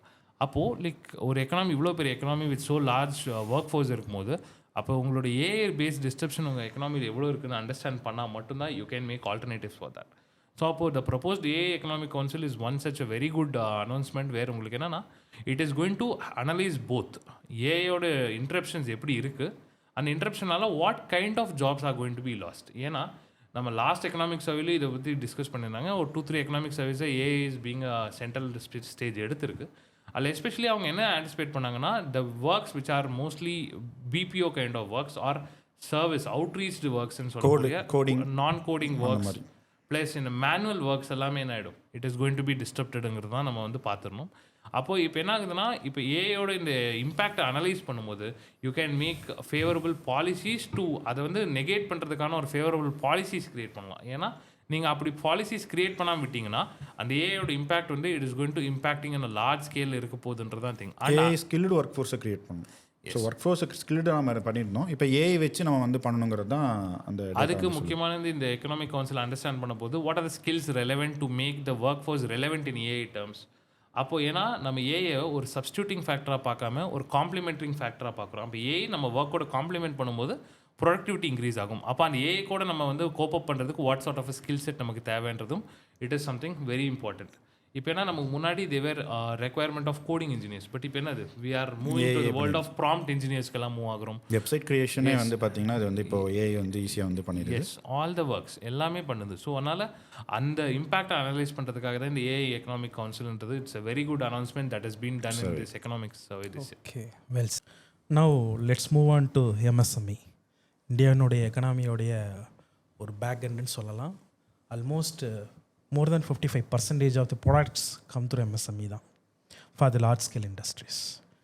இப்போ ஒரு பக்கம் பார்த்தீங்க அப்படின்னா வந்துட்டு குவாலிட்டி கண்ட்ரோல் ஆர்டர் அப்படிங்கிறது வந்துட்டு ப்ராடக்ட்ஸோட க்ரெடென்ஷியல்ஸை பாதுகாக்கிறதுக்காக, பர்டிகுலர்லி பார்த்தீங்கன்னா ரெப்புடேஷனை பாதுகாக்கிறதுக்காக இருந்தாலும் கூட ஒரு புறம் பார்த்தீங்க அப்படின்னா it should not burden on the MSME அப்படின்னு சொல்லிட்டு இந்த சர்வேல சொன்னது மட்டும் இல்லாமல் they wanted to have some framework on regulations on QCO framework அப்படின்றாங்க. So with this, Mathan sir, your insights. So first of all, industry standardization. So India மாதிரி ஒரு டெவலப்பிங் எக்கனாமிக் வந்து குவாலிட்டி ஸ்டாண்டர்டைசேஷன் அப்படிங்கிறது ரொம்ப ரொம்ப முக்கியம். நீங்கள் எந்த ப்ராடக்டாக தயாரித்தாலும் வந்து கவர்மெண்ட் வந்து ஒன்று குவாலிட்டி ஸ்டாண்டர்டைசேஷன் செட் பண்ணுவாங்க. இல்லை இன்டர்நேஷ்னல் லெவலில் உங்களுக்கு வந்து நம்மளுக்கு தெரியும் அந்த எஸ்எம்ஐ சிஸ்டம் அந்த மாதிரிலாம் வந்து பண்ணுவாங்க. அதில் பியூரோ ஆஃப் இந்தியன் ஸ்டாண்டர்ட் ஆக்ட்ஸ்னு சொல்லிட்டு நம்ம ஒரு ஆக்டை 2016 கொண்டு வந்தோம். அந்த ஆக்ட் என்ன சொல்லுதுன்னா, நம்ம யூஸ் பண்ணக்கூடிய டெய்லி ப்ராடக்ட்டுக்கான ஒரு ஸ்டாண்டர்டைசேஷன் கொண்டு வந்துச்சு. ஃபார் எக்ஸாம்பிள் வாட்டர் பாட்டிலுக்கு BIS இருக்குது, டயர்ஸ்க்கு BIS இருக்குது. ஸோ இதெல்லாம் குவாலிட்டி ஸ்டாண்டர்ட்ஸ். எப்படி ஜுவல்லரிஸ்க்கு வந்து நம்ம ஹால்மார்க்கிங் அப்படின்னு சொல்லி வச்சுருக்கோமோ அது மாதிரி வந்து அந்த ப்ராடக்ட் வந்து வச்சுருக்கோம். QCO அப்படின்னு சொல்கிறது என்ன ஆயிடுச்சுன்னா, நம்ம வந்த இன்டென்ஷன் வந்து கரெக்டு, பட் அது என்ன பண்ணிடுச்சுன்னா நெசசரி இன்புட்ஸ்க்கான சில ப்ராடக்டை வந்து அது டிஸ்ரப்ஷன் பண்ணுற மாதிரி ஆயிடுச்சு. For example polyesters, plastics, engineering goods, இதுக்கெல்லாம் குவாலிட்டி கண்ட்ரோல் ஆர்டர் பண்ணும்போது காம்ப்ளைண்ட்ஸ் மெக்கானிசம் நம்மளுக்கு தெரியும். MSMEs வந்து இந்த லாஸ்ட் 10 இயர்ஸில் ஃபார்மலைசேஷன் ஆஃப் எக்கனாமிக்காக நம்ம பண்ண GST, இந்த EVA பில், இது எல்லாமே வந்து அவங்களுக்கு டிஸ்ரப்ஷன் சில டைம் கொடுத்துருக்கு. ஃபார் எக்ஸாம்பிள் காம்ப்ளைண்ட்ஸ் வந்து வரும்போது என்ன ஆகும்னா அது பேர்டன் கிரியேட் பண்ணும். MSMEஸ்க்கு காஸ்ட் ஆஃப் கேபிட்டல் இன்க்ரீஸாக இருக்குது. அதே மாதிரி வந்து கிரெடிட் ரொம்ப கஷ்டமாக இருக்குது. போஸ்ட் கோவிடில் கிரெடிட் கேரண்டி மாதிரி கொண்டு வந்து அவங்க இன்னும் இதுவே பார்க்கல. அப்போ QCOs கொண்டு வந்தது வந்து பார்த்தீங்கன்னா அமிதாப் காந்த் கூட சொன்னார், அதோட இன்டென்ஷன் கரெக்டு தான், பட் அது வந்து ஹெவி டிஸ்ரப்ஷன் வந்து MSMEs பண்ணுது. அதனால் இப்போ என்ன செஞ்சாங்கன்னா ministry of commerce and industry, DPIIT, quality council of India, இந்த எக்கனாமிக்ஸ்லாம் கொஞ்சம் இன்புட்ஸ் கொடுத்தனால ஸோ MSMEஸ்க்கு தேவைப்படக்கூடிய எசென்ஷியல் இன்புட் கமாடிட்டிஸ்க்கு QCO ரிலாக்ஸேஷன் பண்ணலாம். ஓகே, அதுக்காக நம்ம QCOவை வந்து நம்ம டைலூட்டும் பண்ண முடியாது. ஏன்னா நம்ம ஒரு ப்ராடக்ட்டை கொண்டு போய் நான் கொடுக்குறேன்னா குவாலிட்டி தான் வந்து வேர்ல்டு மார்க்கெட்டில் பார்ப்பாங்க. அதை வந்து நம்ம இன்க்ரீஸ் பண்ணணும் அப்படின்னா அதுக்கு வந்து குவாலிட்டி கண்ட்ரோல் ஆர்டர் தான் வந்து கண்டிப்பாக வந்து தேவைப்படுது. அதனால தான் இந்த சர்வேல என்ன சொல்லியிருக்காங்கன்னா, அது எந்த அளவுக்கு டிஸ்ரப்ஷன் பண்ணியிருக்கு, அதுக்கு என்ன ரிலாக்ஸேஷன் கொடுத்துருக்கோம், அதே மாதிரி நீங்கள் காசியஸாகவும் இருக்கணும் அப்படிங்கிறது சொல்லியிருக்காங்க. அது very important time at certain commodities like medical அப்பேரட்டஸ், syringes, இந்த மாதிரி அந்த மாதிரி பிளாஸ்டிக்ஸ், மெடிக்கல் கிரேடட் பிளாஸ்டிக்ஸ், அந்த மாதிரி ஆஸ்பெக்ட்ஸ்க்கெல்லாம் வந்து நம்ம வந்து QCO இன்னும் வச்சுருக்கோம். ஏன்னா அதோட reputation is important and safety of the consumers priority பேசிஸில் நம்ம பண்ணுறோம். Yes, very important. ஆனால் அந்த கார்பரேட் MSME கம்ப்ளைண்ட்ஸ் ப்ரொசீஜர்ஸை தான் ரொம்ப சிவியராக பார்த்துக்க வேண்டியதாக இருக்குது. ஏன்னா அது அவங்களோட ஆக்டிவிட்டீஸை டிஸ்டர்ப் பண்ணுது. ஏன்னா நம்ம we are doing it in the view of நம்ம குவாலிட்டியாக மாற்றணுன்றதுக்காக பண்ணுறோம். But at the same time அந்த ப்ரீத்திங் இன் பீரியட் வந்து அவங்களுக்கு வந்து என்ன கிடைக்கிறதுலன்னா கிடைக்காம போகிறதால மெனி MSMEs வந்து க்ளோஸருக்கு மூவ் ஆகுது, இன்சால்வென்சியாக மூவ் ஆகுது. ஸோ அப்போ இந்த பிரச்சனையெல்லாம் இருக்கும்போது ஸோ அதை மைண்டில் வச்சு தான் என்ன பண்ணோம்னா இந்த டைம் சர்டன் பேக் திங்ஸுக்கு வந்து QCO நம்ம ரோல் பேக் பண்ணியிருந்தோம். Yes, okay, thank you. தென் இந்த சர்வேல பார்த்தீங்க அப்படின்னா வந்துட்டு ஒரு விஷயத்தை மென்ஷன் பண்ணியிருக்காங்க sir. PLI, which is Production Linked Incentive Scheme, which was introduced in 2020 for reviving our economy during pandemic period. So சில செக்டார்ஸில் எக்ஸ்போர்ட் கெயின் நடந்திருந்தாலும் பெர்ஃபார்மன்ஸ் அப்படிங்கிறது வந்துட்டு அன்னியவனாக தான் செக்டார்ஸில் இருந்திருக்குன்னு சொல்லிட்டு சர்வே சொல்லுது. whether really we achieved the very intention of PLI introduced. So நல்ல ஒரு question sir. Production linked incentive schemes post கோவிடில் இந்தியாவோட எலக்ட்ரானிக் மேனுஃபேக்சரிங்கை வந்து இன்க்ரீஸ் பண்ணுறதுக்காக கொண்டு வரப்பட்டது. ஏன்னா இந்தியா வந்து நம்ம பேசிகிட்டு இருந்தோம் சைனீஸ் இதெல்லாம் பேசும்போது ஈஸ்ட் ஏஷியன் எக்கனாமிக்ஸ்னு சொல்கிறோம். வியட்நாம், சவுத் கொரியா, சைனா இதெல்லாம் வந்து பார்த்திங்கன்னா அந்த கண்ட்ரியோட ஜிடிபியில் 25% 30% வந்து இண்டஸ்ட்ரி செக்டர்ஸ் வந்து இது பண்ணுது. ஆனால் இந்தியாவை பொறுத்த வரைக்கும் 15 to 17% இப்போ வந்து சர்வேலையும் நம்ம 15-17% தான் நம்ம வந்து இது பண்ணியிருக்கோம். அதுக்கு ரீசன் என்னென்னா எப்பப்பெல்லாம் நமக்கு வந்து இந்த மாதிரி வந்து இண்டஸ்ட்ரி பூஸ்ட் நடக்குதோ, ஸோ ஒரு எசென்ஷியல் கமாடிட்டின்னு சொல்லக்கூடிய எலக்ட்ரானிக்ஸு, கிரிட்டிக்கல் மினரல்ஸு, இப்போ பேட்ரிஸு, இந்த எக்கோசிஸ்டத்தை இந்தியா வந்து ரெடி பண்ணலை. ஃபார் எக்ஸாம்பிள் 2015 நம்ம என்ன பண்ணோம்னா நேஷ்னல் எலக்ட்ரானிக் பாலிசின்னு ஒன்று கொண்டு வந்தோம். பட் அந்த பாலிசி நம்ம என்ன பண்ணலைன்னா பெரிய லெவலில் ரிஃபார்ம் பண்ணலை. கோவிட் வந்த பிறகு தெரியும் சப்ளை செயின் டிஸ்ரப்ஷன்ஸ் நடந்தது. ஸோ எலக்ட்ரானிக்ஸ் ப்ராடக்ட்ஸ்க்கு எல்லாத்துக்குமே இன்புட்ஸ் வந்து இல்லாமல் போனது. அப்போ இந்தியா என்ன பிளான் பண்ணாங்கன்னா PLI ஸ்கீம்ஸ் பிளான் பண்ணாங்க. So more then 14 sectors. For example advanced chemical sell batteries, solar cells, அதே மாதிரி ஆட்டோ காம்பனண்ட்டு, அதே மாதிரி எலக்ட்ரானிக் காம்பனண்ட்டு, இந்த மாதிரி வந்து பிளான் பண்ணோம். என்ன செஞ்சிட்டோம் அப்படின்னா மேனுஃபேக்சரிங் எக்கோசிஸ்டம் சொன்னோம். பட் அந்த மேனுஃபேக்சரிங் எக்கோசிஸ்டம்க்கு ஒரு இன்புட்ஸ் வேணும்ல, நம்ம அதை பற்றி யோசிக்கணும். ஃபார் எக்ஸாம்பிள் இப்போ சோலார் பேனல் பண்ணணும்னா நான் சோலாரோட glass or solar any material வாங்குறேன்னா அது சைனாவில் தான் வாங்க முடியும். ஆனால் என்ன ஸ்கீம் டிசைன் பண்ணிட்டேன், PLIனா சோலாரோட பேனல்ஸ் வந்து டிசைன் பண்ணணும்னு சொல்லிட்டேன். அப்போ என்ன பண்ணுறோன்னா சில செக்டாரில் இந்தியா வந்து achieved. For example Indian semiconductor plant, Indian semiconductor mission, tata இந்த மாதிரி கம்பெனியோட நம்ம பண்ணி ஈவன் அஸ்ஸாமில், குஜராத்தில், ஆந்திராவில் இந்த மாதிரி வந்து பார்த்திங்கன்னா இந்தியன் செமிகண்டக்டர் பிளான்ட்ஸை வந்து போட்டிருக்கோம். செமிகண்டக்டர்ஸ் அப்படிங்கிறது ரொம்ப ரொம்ப எசென்ஷியல். நெக்ஸ்ட்டு இருக்கக்கூடிய நெக்ஸ்ட் ஜென் ரிஃபார்ம்ஸ் பண்ணணும் அப்படின்னா அது செமிகண்டக்டர்ஸ். அதெல்லாம் ரேர் எர்த் மினரல்ஸ். அந்த இண்டஸ்ட்ரி செக்டருக்கு என்ன தேவைன்னா இந்த மாதிரி இருக்கக்கூடிய கிரிட்டிக்கல் ரா மெட்டீரியல்ஸ் தான் வந்து தேவை. இப்போ PLI ஸ்கீம்ஸ் என்ன பண்ணியிருக்கு அப்படின்னா அதை என்ஹான்ஸ் பண்ணியிருக்கு. பட் அந்த எலக்ட்ரானிக் காம்பனண்ட்டை கண்டுக்கல. அதுக்கு தான் இந்த பட்ஜெட்டில் என்ன பண்ணியிருக்கோம் அப்படின்னா எலக்ட்ரானிக் காம்பனன்ட் ஸ்கீம்னே ஒன்று கொண்டு வந்துருக்கு. Okay, which replaces PLI? Not replaces. PLI support பண்ற ecosystem. Okay. But we are continuing PLI. Auto காம்பனண்ட்ல அச்சீவ் பண்ணிருக்கோம். நீங்க கேட்டிங்கல ஆட்டோ காம்பனண்ட்ல வந்து எக்ஸ்போர்ட்ஸ் நிறைய நடந்திருக்கு. கார்ஸ்க்கு இதுக்கான இதெல்லாம் வந்து பார்த்தீங்கன்னா நிறைய எக்ஸ்போர்ட்ஸ் வந்து நடந்திருக்கு. அந்த பிரைமரி காம்பனண்ட் எல்லாம் பண்ணியிருக்கோம். எஸ்பெஷலி சார் சொன்ன சோலார்ஸில் it is a very important thing. ஏன்னா நம்ம solar Indian International Solar Alliance நம்ம தான் வந்து we are heading and various other ஆஸ்பெக்ட்ஸில் வந்து நம்ம சோலார் புஷ் கொடுக்கணும்னு பார்க்குறோம். பட் அந்த சோலார் மாதிரி ப்ராடக்ட்ஸில் நம்ம சைனா டிபெண்டன்ட் வந்து அதிகமாக இருக்குது. ஃபார் எக்ஸாம்பிள் ஒரு சோலார் எடுத்துக்கிட்டிங்கன்னா அதில் வேரியஸ் காம்பனண்ட் இருக்குது. பேட்டரி இருக்குது, சோலார் பேனல் இருக்குது, செல் இருக்குது, வேஃபர்ஸ் இருக்குது, இந்த மாதிரி இருக்குது. அப்போது நம்மளால் only 1 or 2 components solar panel தயாரிக்க முடியுது, செல் தயாரிக்க முடியுது. ஆனால் பேட்டரியோ வேஃபர்ஸ் வந்து நம்மளால் பண்ண முடியல. நம்ம சைனா டிபெண்ட்டாக இருக்கும். அதுக்கு அதை ப்ரொடியூஸ் பண்ணோன்னா அதுக்கான ரா மெட்டீரியல்ஸ் சைனா கிட்டேருந்து வாங்க வேண்டியதாக இருக்குது. அப்போ இந்த டிபெண்டன்சியை குறைக்க அந்த PLI கொண்டு வந்தோம். பட் அது வந்து ஒரு கம்ப்ளீட் சக்ஸஸ் ஆனால் அதை அனலைஸ் பண்ணி தான் ஆகணும். ஏன்னா because it was not a complete success. Because incentive பேஸில் போச்சு. ப்ரொடக்ஷன் நீங்கள் காமிச்சா உங்களுக்கு நான் இன்சென்டிவ் தருவேன் இருந்தது. அது யூனிஃபார்மிட்டி இல்லை. எல்லா செக்டர்லேயும் வந்து அதை வந்து பண்ண முடியாமல் தான் போச்சு. பட் அதை காம்பன்சேட் பண்ணுறதுக்காகவும் ப்ளஸ் அது கூட அதை காம்ப்ளிமெண்ட் பண்ணுறதுக்காக இப்போ சார் சொன்ன அந்த ஸ்கீம் வந்திருக்கு, which will be discussing very briefly. Yes, well set sir. Then this economic survey said labour reform அப்படிங்கிறது மச் எசென்ஷியல்னு சொல்லியிருக்காங்க, particularly with respect to women workers is concern. So with this only we could add 1.25% of the GDP, additional GDP by 2030 financial year ன்னு சொல்கிறாங்க. So with this your inputs Akash. So labor reforms are long stood reforms தான். ஏன்னா நம்ம இந்தியாவை பொறுத்த வரைக்கும் we were anticipating this labor reforms and a long time. ஏன்னா நம்ம குளோபல் ஸ்டாண்டர்ட்ஸை வந்து அட்டைன் பண்ணோம்னா அந்த குளோபல் ரிஃபார்ம்ஸ் வந்து it's very very important. So அதுக்காக தான் இப்போ கோட் ஆன் சோஷியல் செக்யூரிட்டி இந்த மாதிரி 4 codes were brought, labour codes. அந்த லேபர் கோட்ஸோட ப்ரைமரி இன்டென்ஷன் வாஸ் 2 front. ஒன்று, ஃபார்மலைசேஷன் ஆஃப் லேபர் ஃபோர்ஸை பண்ணணும், லேபர் ஃபோர்ஸை ஃபார்மலைஸ் பண்ணணும். எஸ்பெஷலி இப்போ கிக் ஒர்க்கர்ஸ் அவங்க எல்லாத்தையும் தேவர் கான்ட்ராக்சுவல் ஒர்க்கர்ஸ் அவங்க எல்லாத்தையும் தேவர் கிவன் ஃபார்மலைஸ்ட். அப்போ அவங்களுக்கு என்னென்னா ஒரு சார்ட் ஆஃப் சோஷியல் செக்யூரிட்டி கொடுக்குது. பிகாஸ் நமக்கு தெரியும் இந்தியாவோட லார்ஜஸ்ட் ஒர்க் ஃபோர்ஸ் வந்து கிக்கில் இருக்குது. கிக் ஒர்க் பிளாட்ஃபார்ம் ஒர்க்கர்ஸாக இருக்காங்க. அப்போது அவங்கள வந்து ஃபார்மலைஸ் பண்ணணுன்றது ஒரு இன்டென்ஷன். அது மட்டுமே இல்லாமல் லைக் அந்த ஒர்க் லைஃப் பேலன்ஸ்ன்றது இந்தியாவில் மூவ் பண்ணுறது ஒரு வெரி வெரி இம்பார்ட்டன்ட். அதனால என்ன பண்ணிட்டாங்கன்னா அந்த சீலிங் ஹவர்ஸ் வச்சாங்க, that is 48 hours per week. அப்போ அதை தாண்டும் போது you get an additional comp off கிடைக்குது, இல்லாட்டி வந்து யூ கெட் பெய்டுனா additional remunerative terms. And very importantly நீங்கள் விமென் ஒர்க் ஃபோர்ஸை பற்றி கேட்கும்போது இதில் it is a very good thing. Women were allowed to go for night shifts as well as for அந்த ஓவர் டைம் ஜாப்ஸை வந்து they were allowed. Plus industrial ஒர்க்கர்ஸாக கூட தேவர் being accepted nowadays. ஏன்னா பிகாஸ் ரீசென்ட்லி நமக்கு சர்டன் ஸ்டிக்மாஸ் இந்தியன் சொசைட்டியில் அசோசியேட்டடாக இருக்குது. Especially the married women, அவங்களுக்கு வந்து ஹவுஸ் ஹோல்டு ஆக்டிவிட்டீஸ் இருக்கும், ப்ளஸ் வேரியஸ் அதர் ஆக்டிவிட்டீஸ்ன்ற பேரில் ஈவன் ரீசெண்டாக ஃபாக்ஸ்கான் மேலே கூட அந்த ஒரு அலிகேஷன்ஸ் வந்திருந்து which they are denied at the later stage. அப்போ என்னன்னா லைக் ப்ரொடக்டிவிட்டி அண்ட் ஃபேமிலின்னு பார்க்கும்போது விமென் ஆர் பீங் அட் ஒரு என்னது மெஸ்டப் சுச்சுவேஷனில் தான் ஃபீல் பண்ணுறாங்க. பிகாஸ் அவங்களால they are capable of doing too, but society and stigma என்ன பண்ணுதுன்னா அவங்களால பண்ண முடியாதுன்னு யோசிக்கிற மாதிரி இருக்கிறதால தான் அந்த விமென் லேபர் ஃபோர்ஸ் வந்து இட் இஸ் பீங் லெஸ். அதில் ரீசெண்டாக நம்ம எடுத்த லேபர் ஃபோர்ஸ் பார்ட்டிசிபேஷன் சர்வேல, அதில் especially female labour force participation சர்வேல the amount of women who are working in rural areas and urban areas have increased to a greater extent. And especially இந்த trend எங்கே நம்ம அதிகமாக பார்க்குறோம்னா ரூரல் ஏரியாஸில் பார்த்துருக்கோம். ஏன்னா இது வரைக்கும் ரூரலில் வந்து விமனோட work participation was less.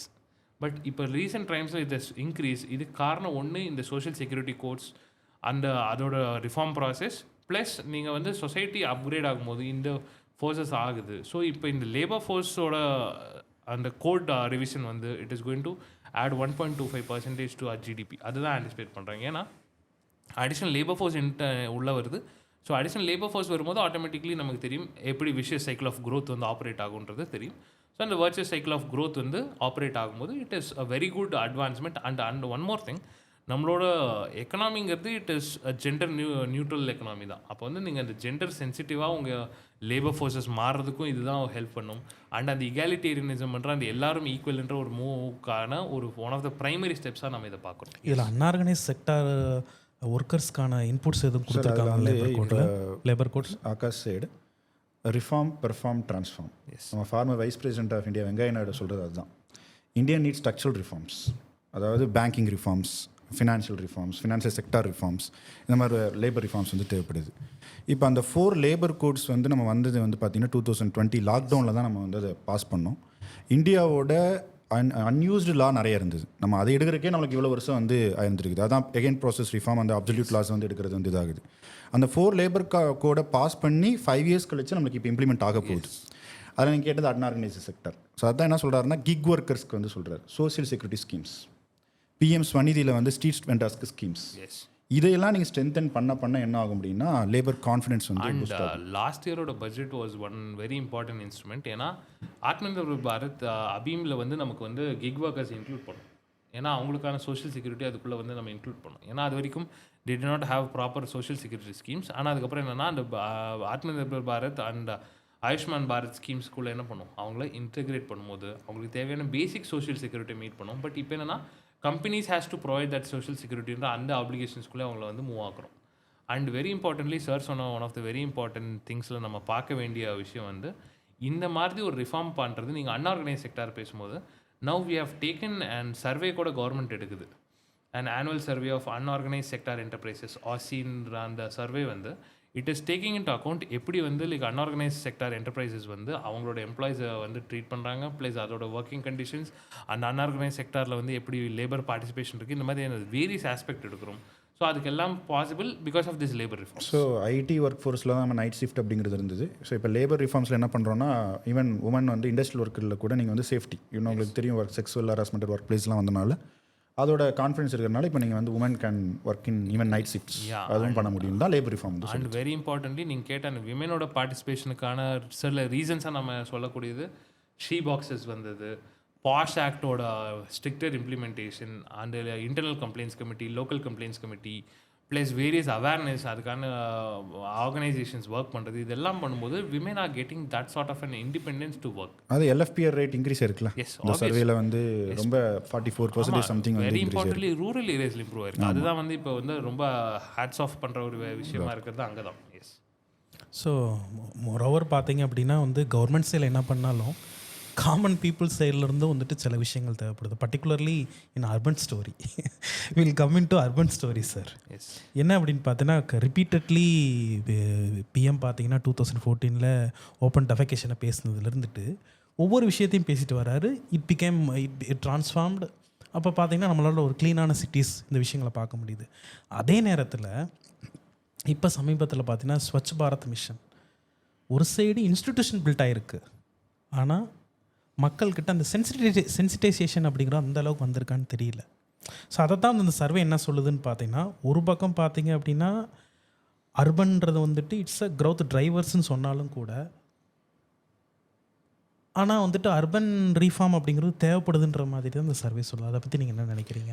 So ஒரு ஆக்சுவலாக இந்தியா நீட்ஸ் ரைட் திங்க், அதாவது ரைட் டிஸ்கஷன் அபவுட் அர்பன் ரிஃபார்ம்ஸ்னு சொல்லலாம். ஏன்னா அர்பனைசேஷன் அப்படிங்கிறது இந்தியாவில் ஒரு பெரிய சேலஞ்சாக வந்து இருக்குது. ஸோ கரப்ஷன், கமிஷன் அப்படிங்கிறது நம்ம கார்பரேஷன் அப்படின்னு தான் நம்ம எடுக்கிறோம். ஏன்னா இந்தியா வந்து ஒரு லார்ஜஸ்ட் டெமோக்ரஸி அப்படின்னு சொல்கிறோம்.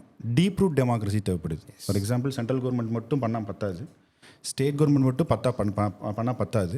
தேர்டு டயர் கவர்மெண்ட்டுன்னு கொண்டு வந்த பர்பஸே நமக்கு 73rd and 74th Amendment ஆக்டில் அதுதான்.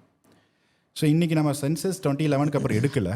புதுசாக அந்த சென்சஸில் என்ன தெரிய போகுதுன்னா 50% of Indian population maybe urban டவுன்ஸில் இருக்கலாம் நமக்கு வந்து தெரிய வருது. இதில் நம்ம என்ன மிஸ் பண்ணிட்டோம் அப்படின்னா அர்பன் சிட்டிஸை வந்து நம்ம வந்து ஹியூமன் கேபிட்டலாக பார்த்துட்டுருக்கணும், எக்கனாமிக் ரீஜனாக வந்து பார்த்துட்டுருக்கணும். லேபர் மார்க்கெட் முக்கியம் சொல்லப்போனால் லேபர் மார்க்கெட் எதுக்காக சிட்டிஸ் கிரியேட் ஆகுதுன்னா உங்களுக்கு வந்து கிளஸ்டர்ஸ் ஆஃப் இண்டஸ்ட்ரீஸ் இருக்குது, ஐடி இதெல்லாமே வந்து இருக்குது.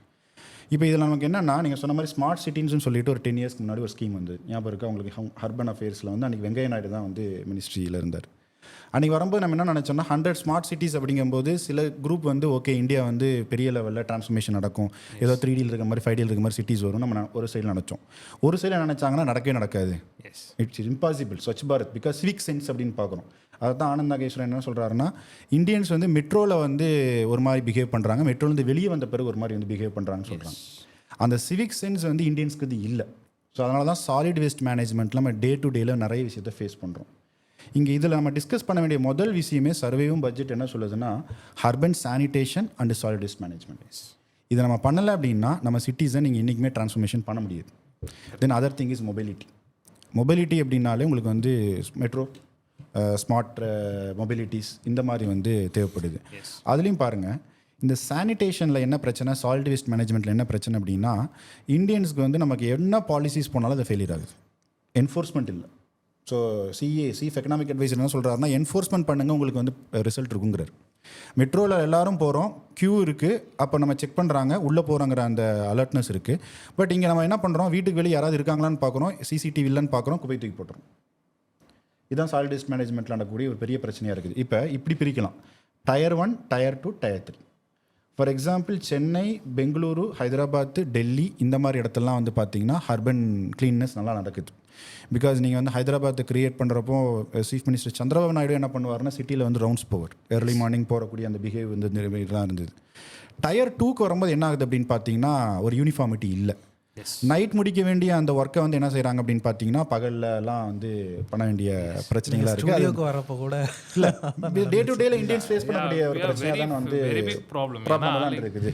காலையில் ஏர்லி மார்னிங்கே லைக் சானிட்டரி ஒர்க் முடிக்க வேண்டியதை மிட் டேல பண்ணுற ரியாலிட்டிஸ்லாம் பார்த்து இப்போ நம்ம இந்தியன்ஸ் வந்து டூர் போகிறோம், நம்ம சவுத் ஈஸ்ட் ஏஷியா போகிறாங்க, யூரோப்பியன் யூனியன் போகிறாங்க, அங்கே போய் நல்லா வந்து பிஹேவ் பண்ணுறாங்க. பட் இந்தியாஸ்க்கு வந்து அதை வந்து பண்ணுறது இல்லைல்ல.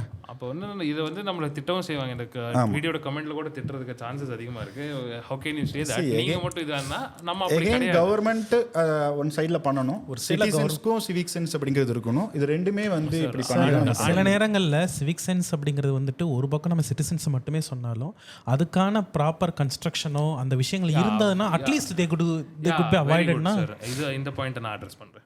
ஏன்னா லைக் இந்தியாவில் நம்ம அர்பன் பிளானிங்ன்றது ஒரு பெரிய ஃப்ளான்னு நான் பார்க்குறேன். ஏன்னா because I am an economist who is more interested towards urban studies and my primary studies are based on smart cities. So smart சிட்டிஸை வந்து லைக் என்ன சொல்கிறாங்கன்னா தே ஆர் பியூட்டிஃபிகேஷன் ப்ராசஸஸ்ன்றாங்க இந்தியாவில். ஸ்மார்ட் சிட்டிங்கிறது சிட்டி ஷுட் பி ஸ்மார்ட்னா it should be user friendly, it should be tech driven, அந்த mobility ஈஸியாக இருக்கணும், இந்த மாதிரி இருக்கிறது தான் ஸ்மார்ட் சிட்டி. ஆனால் இந்தியாவில் மேஜர் ஸ்மார்ட் சிட்டிஸ் என்ன இருக்குன்னா இதுக்கு காரணம் வந்து இந்த பாலிசி டிசைன் தப்புன்னு நான் சொல்ல மாட்டேன், ரேதர் இம்ப்ளிமெண்டேஷன் டிசைன் தப்பு. Sorry to disturb. Yes, ஏன்னா பாருங்க actually bureaucrats cannot do urban reforms. Yes, அதான் சொல்றேன். அது ஒரு பெரிய நீங்க வந்து India need urban reformers, urban design engineers தான் தேவையே தவிர bureaucrats தேவை. பெங்களூர் மாதிரி சிட்டிஸ்ல ஒரு ரீசெண்டாக ஸ்டடி எடுத்திருந்தாங்க. அதில் என்ன சொல்றாங்கன்னா நீங்கள் ஒரு ஸ்பீட் பிரேக்கர் இருக்குல்ல, அந்த ஸ்பீட் பிரேக்கர் ஒரு தப்பான இடத்துல போடுறதால டிராஃபிக் ஜாம் ஆகுதுன்றாங்க. ஈவன் ஒரு ஸ்பீட் பிரேக்கர் போடுறது கூட there is a science behind இட்ன்றாங்க. அப்போ எந்த இடத்துல ஸ்பீட் பிரேக்கர் போட்டால் டிராஃபிக் ஆகாதுன்றது கூட என்னது தேர் இஸ் சம்திங். நீங்கள் ஒரு பாலம் இறங்கும் போது போய் ஸ்பீட் பிரேக்கர் போட்டிங்கன்னா அந்த பாலத்து மேலே என்ன தான் ஆகும், டிராஃபிக் ஆக தான் செய்யும், பீப்புள் ஸ்டக் அது ஸ்பீட் பிரேக்கரை தாண்டி ஒரு பஸ் ஸ்டாப் வேறு இருக்குது. அப்படி தான் வந்து நம்ம நிறைய சிட்டிஸில் வந்து பார்க்குறோம். அப்போது லைக் இது இன்னொரு பிரச்சனை என்னென்னா, பாலிசியை டிசைன் பண்ணுறது அட் த டாப், பாலிசிக்கான funding comes from the top, ஆனால் இம்ப்ளிமெண்டேஷன் இங்கே நடக்கும்போது அண்ட் லேக் ஆஃப் அந்த ப்ரொஃபஷ்னல் என்னது அந்த இம்ப்ளிமெண்டர்ஸ் இங்கே இல்லாத ஒரு ரீசனால் என்ன ஆயிடுதுன்னா, it becomes a very big problem here. ஏன்னா நீங்கள் இப்போ ஃபார் எக்ஸாம்பிள் இங்கே ஸ்மார்ட் சிட்டிஸ் மிஷன் என்ன பண்ணுறீங்க, ஒரு டேமை வந்து லைக் ஒரு லேக்கை வந்து பியூட்டிஃபை பண்ணுறீங்க. அந்த lake beautification is one process of that.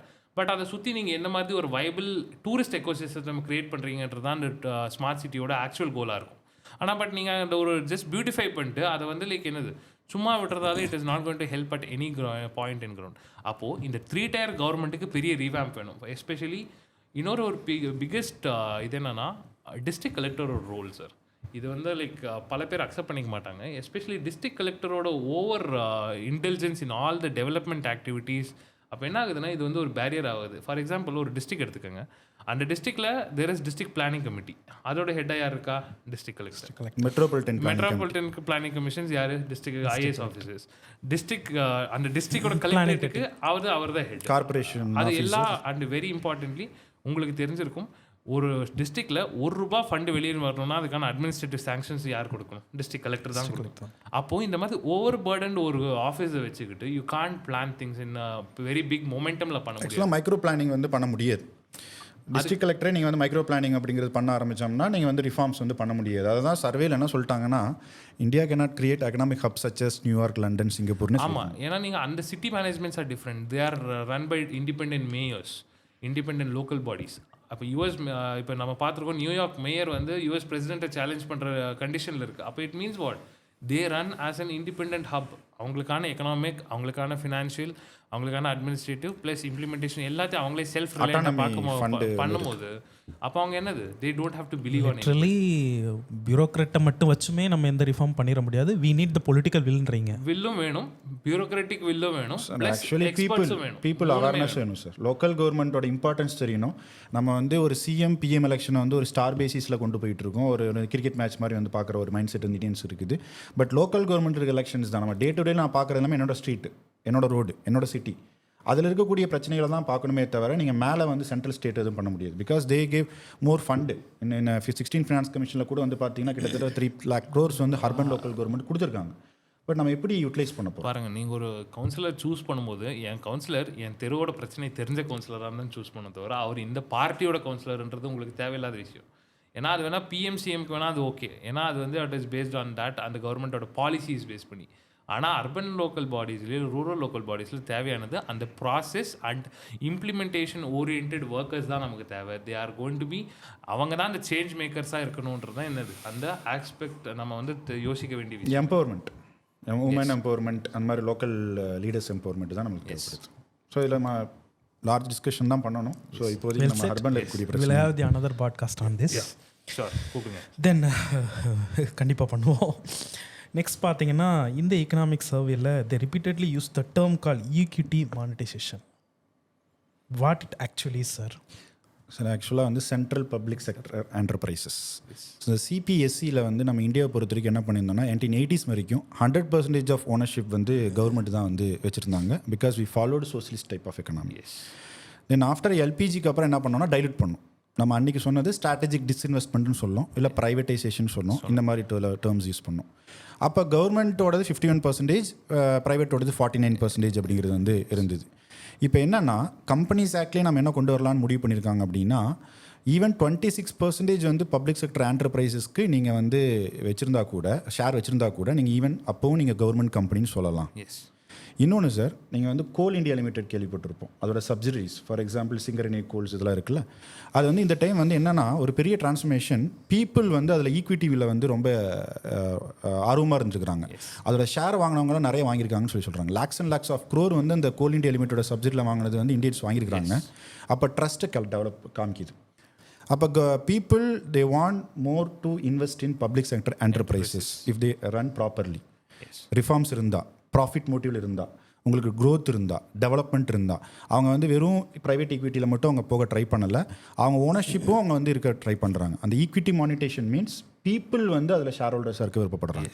But this government repeatedly you focus on for capital expenditure purpose disinvestment தான் நம்ம ஃபோக்கஸ் பண்ணிட்டு ஃபார் தி பாஸ்ட் நம்ம வந்து லைக் அதுதான் ஒரு ராங்கான மைண்ட் செட். ஏன்னா இந்தியா வந்து ஹேஸ் பீன் இன் ஒரு சோஷியலிஸ்டிக் பிளானிங் ஃபார் நியர்லி நீங்க ஒரு 7 டிகேட்ஸ் வந்து நீங்க வந்து ஒரு சோஷியலிஸ்டிக் பிளானிங்ல இருந்ததால சரி எல்ஐசி வந்து வித்துட்டோம்னு சொல்றான், ஏர் இந்தியா வித்துட்டோம்னு சொல்றோம். அது யூஸ் பண்ற டேர்மே தப்பு. We have disinvested. அப்படின்னா என்னன்னா கவர்மெண்ட்டோட ஈக்விட்டியை வந்து குறைச்சிருக்கும் and still we have the ownership over that. நம்ம என்ன பண்ணியிருக்கோம்னா ஆப்ரேஷனல் பர்பஸஸை வந்து டைல்யூட் பண்ணியிருக்கோம். நம்மளே ஆப்ரேட் பண்ணுறதுக்கு பதிலாக ரேதர் நான் என்ன பண்ணுறேன், I am inviting an operator, ஒரு கோஆப்ரேட்டராக இன்னொருத்தரை கூப்பிட்டு I am making him what a partner in this development. அதை தான் நீங்கள் புரிஞ்சுக்கணும். ஏன்னா இதுதான் இந்த நான் வந்து லைக் ஐ வாண்டட் டு ஒரு டெவலப் மை ஓன் வியூ. இல்லை உங்களோட I am understanding. Even survey என்ன சொல்லிருக்கு அப்படின்னா பியூரோக்ராட்ஸ் மைண்ட் செட் வந்து ஸ்டேட் ஆண்டர்பிரினர்ஸை கிரியேட் பண்ண சொல்றாங்க. பண்ணுது like one of the biggest suggestion அது என்ன கொடுக்குது, ஆண்டர்பிரினியல் ஸ்டேட்டாக மாற்றுங்கன்னு சொல்லுது. ஏன்னா நாங்கள் public administration speaks on this trend. ஏன்னா யூஎஸ் நம்ம யூஎஸ்லையும் யூகேலையும் நடந்த one of the biggest moments வந்து இந்த நியூ பப்ளிக் மேனேஜ்மெண்ட்னு சொல்கிறோம். New public administration, new public management. அதில் 2 மூமெண்ட், ஒன்று ரீகனிசம், இன்னொன்று தாச்சரிசம். ஒன்று ரொனால்ட் ரீகன் அங்கேயும் தாச்சர் இங்கேயும். அவங்க 2 பேரோட அந்த ஆண்டர்பிரினியல் கவர்மெண்ட்ஸ் மூவ் தான் என்ன பண்ணியிருக்கு, அந்த டிகேடுக்கான பூஸ்ட்டை கொடுத்துருக்கு. யூஎஸும் இன்னைக்கு யூகேவும் இவ்வளோ பெரிய எக்கனாமிஸாக இருக்கிறதுக்கு காரணம் அதுதான். அப்போ என்னன்னா you have to understand from this perspective that இது disinvestment, this is not selling off. நம்ம ஓனர்ஷிப்பை we still retain, we are not selling it out. And அதே மாதிரி இப்போ இல்லை நான் one of the very important அந்த ஈக்விட்டி மானிட்டைசேஷன் நீங்கள் கேட்டிருந்தீங்கல்ல, அது என்னன்னா நம்ம அங்கேருந்து கிடைக்க போகிற ஃபண்டை ஒன்று கேபெக்ஸாக யூஸ் பண்ண போகிறல. This time we have moved into a concept of REITs, real estate investment ட்ரஸ்ட்டாக வந்து க்ரியேட் பண்ணி அதில் இன்வெஸ்ட் பண்ணி we are gonna make smart சிட்டிஸ்க்கோ இல்லை இந்த மாதிரி ப்ராடக்ட்ஸை வந்து கேபெக்ஸ் வந்து அப்படி மூவ் ஆகிறோம். ஏன்னா டேரெக்டாக கவர்மெண்ட் மூவ் பண்ணுறதுக்கு போல இந்த ரீட்ஸில் இன்வெஸ்ட் பண்ணி ரியல் எஸ்டேட் இன்வெஸ்ட்மெண்ட் ட்ரஸ்ட்டில் மூவ் பண்ணி அங்கேருந்து ஃபண்ட் என்ன ஆக போகுது, it is going to be used in a more holistic manner. அப்போ என்னன்னா உங்களுக்கு ப்ராஃபிட்டபுளாகவும் இருக்குது, அட் த சேம் டைம் உங்களோட ஓனர்ஷிப் ரைட்ஸும் இங்கே வந்து என்ன ஆகுது, ப்ரொடெக்ட் ஆகுது. அட் த சேம் டைம் உங்களை நீங்கள் வந்து இது செல்லிங் ஆஃப்ன்ற அந்த ப்ராசஸ்லையும் பார்க்காம and at the same time இது என்ன பண்ணுதுன்னா காம்படிஷனை வந்து it is becoming what, competition வந்து இனிமேல் லைக் என்ன ஆகுது, என்ஹான்ஸ் ஆகுது. Yes or no? ஏன்னா நீங்கள் மோர் ஆப்ரேட்டர்ஸ் உள்ள வரும்போது நமக்கு தெரியும் until a certain time period Indian ரயில்வேஸ்க்குள்ளே வந்து நம்மளே ஆப்ரேஷன்ஸ் பார்த்துக்கிட்டோம், நம்மளே மெயின்டெனன்ஸ் பார்க்கும்போது இந்தியன் ரயில்வேஸோட கண்டிஷன் தெரியும். பட் இன்றைக்கி we are operated by maintenance companies. அப்போ நமக்கு ரயில்வேஸோட ஸ்டாண்டர்ட் எப்படி இருக்குன்னு நமக்கு தெரியும். We have certain companies which are doing really well. நான் வந்து பேர் சொல்ல விரும்பல, பட் ஸ்டில் அப்போது நம்ம முன்னாடி இந்தியன் ரயில்வேஸே அந்த ரயில்வேஸை ரன் பண்ணிருக்கும் போது மெயின்டெனன்ஸ் பார்க்கும்போது நமக்கு தெரியும் ரயில்வேஸ் எப்படி இருக்கும். இப்போ வி ஹவ் அவுட் சோர்ஸ், அப்போ எப்படி இருக்குது? அப்போ இது காரணம் என்னது, நம்ம சர்டன் செக்டார்ஸ்லேயே மெயின்டெனன்ஸ் இதெல்லாம் டிஸ்இன்வெஸ்ட் பண்ணுறோம். ஏர் இந்தியா தெரியும், இப்போ we are running it in a more profitable manner. அது காரணம் என்ன, டிஸ்இன்வெஸ்ட்மெண்ட். எல்ஐசி அது காரணம் the same thing. The story goes on like this. நீங்கள் 80s 90s வந்து ஸ்டாக்னன்ட் ஆனதே வந்து இண்டஸ்ட்ரி செக்டர் சிபிஎஸ்இ மூலமாக தான். நம்ம அன்றைக்கி எடுக்காத டெசிஷனால தான் இப்படி தான் ஆச்சு. அது எக்கனாமிக்ஸ்னு சொல்கிறோம். ரொனால்ட் ரீகன் மார்க்கெட் ட்ரெச்சர் வந்து அதை பண்ணாங்க. அது நம்ம லேட்டாக டெசிஷன் எடுத்தனால தான் நமக்கு இவ்வளோ டிலே வந்து நடந்திருக்கு. அண்ட் வெரி இம்பார்ட்டன்ட்லி இது வந்து நம்மளை என்ன பண்ணுதுன்னா we are moving towards that trend where நம்ம கவர்மெண்ட்டே என்ன சொல்லுது, வி ஆர் ரிஃபார்ம் எக்ஸ்பிரஸ். அந்த ரிஃபார்ம் எக்ஸ்பிரஸை நீங்கள் வந்து ஓட்டணும்னா என்ன ஆகணும், we have to unnecessary bearings எல்லாத்தையும் வெளியே விட்டால் தான் என்னது நம்ம அந்த reform express can take that speed. Yes, actually அது பாசிட்டிவான ஒரு நல்ல விஷயம். ஓகே நெக்ஸ்ட் பார்த்தீங்கன்னா this economic survey flagged the inefficacy of government ethanol blending programனு சொல்கிறாங்க. இந்த எத்தனால் பிளெண்டிங் ப்ரோக்ராமுடைய வெரி அப்ஜெக்டிவ் இது அட்டைன் பண்ணிச்சா? ஆக்சுவலாக வந்து எத்தனால் பிளெண்டிங் ப்ரோக்ராம் பற்றி நம்ம பேசணும் அப்படின்னா we are sugar surplus country. சுகரை பொறுத்த வரைக்கும் பிரேசில் மாதிரி நாட்டில் வந்து பார்த்திங்கன்னா சுகர் கேன் வந்து ப்ரொடக்ஷன் வந்து நல்லா நடக்கும். அதனால் அவங்க எத்தனாலோட பிளெண்டிங்கை வந்து 30 to 35% அட்டைன் பண்ணிட்டாங்க. So while India conducting G20 in 2023 India வந்து இந்த எத்தனால் பிளெண்டிங்காகவே ஒரு இனிஷியேட்டிவ் வந்து ஸ்டார்ட் பண்ணோம் with Brazil and US. So Nitin Gadkari கொண்டு வரும்போது என்ன பண்ணார்னா ரொம்ப பாசிட்டிவ் நோட்டாக கொண்டு வந்தார். ஸோ 20% நம்ம அச்சீவ் பண்ணிட்டோம்னா நம்மளோட அந்த எக்ஸஸ்ட் எமிஷன்ஸ் இந்த பொல்யூஷன்ஸ் இதெல்லாம் வந்து தடுத்துடலான்னு சொல்லிட்டு அப்போ என்ன பண்ணாங்கன்னா ஃபார்மர்ஸை என்கரேஜ் பண்ணுறதுக்காக நம்ம வந்து டைவர்சிஃபிகேஷன், அக்ரிகல்ச்சர் டைவர்சிஃபிகேஷன் தான் இதோட மோட்டோ. அப்போ நம்ம ரைஸு, வீட்டு, பஞ்சாப், ஹரியானா மாதிரி ஸ்டேட்டில் வாட்டர் கஸ்லிங் கிராப்பாக போடுறாங்க. அதை விட்டு நம்ம மெய்ஸு, இந்த சுகர் கேன் கூட கிடையாது, மெய்ஸ் இந்த மாதிரி இருக்கக்கூடிய இதெல்லாம் போட்டோம்னா இதை வந்து நம்ம எத்தனால் மொலாசஸாக வந்து நம்ம வந்து யூஸ் பண்ணலாம்னு சொல்லி கொண்டு வந்தது. பட் என்ன நடந்திருக்கு அப்படின்னு கேட்டிங்க அப்படின்னா நம்ம நினச்ச இன்டென்ஷன் பேடியும் வீட்டையும் மாற்றணும்னு சொல்லிட்டு ஆனால் நடந்தது என்னென்னு பார்த்தீங்கன்னா பல்சஸ் அந்த ஆயில் சீட்ஸ் அவுட்புட்டை குறைச்சிருச்சு. நான் ஒரு சின்ன பர்ஸ்பெக்டிவ் ஆடியன்ஸுக்கு கொடுக்கணும்னு நினைக்கிறேன். Ethanol can be produce in 3 to 4 ways.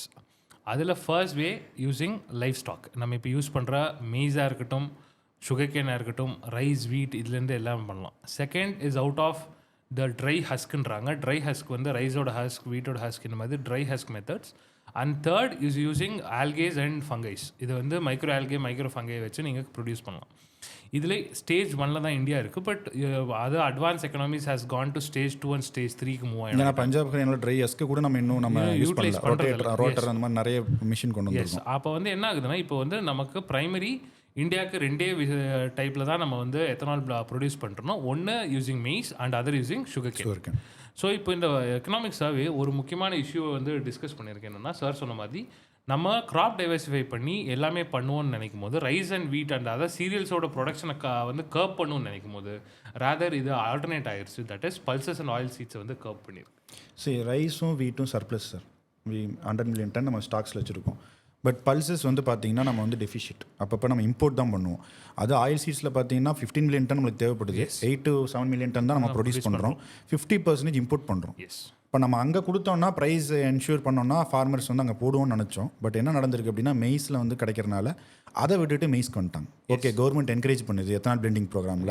Maize போட்டால் எம்எஸ்பி கிடைச்சிரும். அப்போ எம்எஸ்பி ஆயில் சீட்ஸ் போட்டால் கிடைக்காதுன்னு சொல்லிட்டு நினச்சிட்டு என்ன பண்ணிட்டாங்கன்னா maize. And very importantly MSP in pulses oil seeds வந்து இஸ் பிலோ மார்க்கெட் ரேட். அது வந்து ஒரு பெரிய டிஸ்அட்வான்டேஜிங் ஃபேக்டராக இங்கே இருக்குது. அண்ட் மெய்ஸ் பொறுத்த வரைக்கும் it is one good thing. But நம்ம இப்போ வந்து யூஎஸோட ப்ராப்ளம், நம்ம வந்து லைக் ரொம்ப நாளாக டேரிஃபை வந்து நம்ம டிலே பண்ணி அந்த ஃப்ரீ ட்ரேட் அக்ரிமெண்ட் காரணமும் மெய்ஸ் தான். பிகாஸ் ஜெனட்டிக்கலி மாடிஃபைட் மெய்ஸ் இந்தியாவுக்குள்ள வந்துருக்கூடாதுங்கிறது நம்ம அலர்ட்டாக இருந்தோம். அப்போ வந்தபோது இந்த மெய்ஸ் ப்ரொடியூசிங் ஃபார்மர்ஸ் வந்து இன்சென்டிவைஸ் பண்ணும். ஆனால் இப்போ இல்லை, எக்கனாமிக் சர்வே இன்னொரு பிரச்சனையும் சொல்லுது. என்னென்னா, மெய்ஸ் ஃபார்மர்ஸ் வந்து இன்னும் லைக் தே ஆர் வந்து டைவர்சிஃபை பண்ணுற விரும்பாமல், மெய்ஸுக்கு வந்து நம்ம ப்ராப்பரான எம்எஸ்பி கொடுத்தாலும் அது பிலோ மார்க்கெட் ப்ரைஸஸில் இருக்குது. ஆனால் பட் அந்த farmers are in somewhat discontent. ஆனால் rather sugar cane farmers are in good condition. ஏன்னா நமக்கு தெரியும், இந்தியாவில் சுகர் கேன் மட்டும் நம்ம வந்து ஃபேர் அண்ட் ரெனிமரேட்டிவ் ப்ரைஸ்ன்ற அந்த எஃப்ஆர்பியில் அட்மினிஸ்ட்ரேட் ப்ரைஸாக வாங்கிக்கிறோம். சுகர் கேன் மில்ஸ் வந்து எவ்வளோ வாங்கணுன்ற கவர்மெண்ட் செட் பண்ணுறதால sugar cane is at a profitable situation. But maize வந்து இன்னுமே அந்த சுச்சுவேஷனுக்கு வரலன்றது one of the very big கன்சர்ன்ஸாக இங்கே இருக்குது. இதுதான் மெய்ஸோட. Well set sir, well said. So with this we discussed major themes which are flagged as well as discussed in survey. நம்ம டிஸ்கஸ் பண்ணி முடிச்சிட்டோம். இதை பற்றின கிளாஸஸ் வந்து நம்ம செப்பரேட்டாகவே கிளாஸாக கொடுக்குற மாதிரி பிளானில் இருக்கிறோம். இன் பாட்காஸ்ட் நெக்ஸ்ட் இதோடைய கண்டினியூஷனாக நெக்ஸ்ட் வந்துட்டு பார்த்தீங்கன்னா பட்ஜெட் பாட்காஸ்ட்டாக நெக்ஸ்ட் சீரீஸில் பார்க்கலாம். Very thank you the panellist. Thank you sir. Thank you.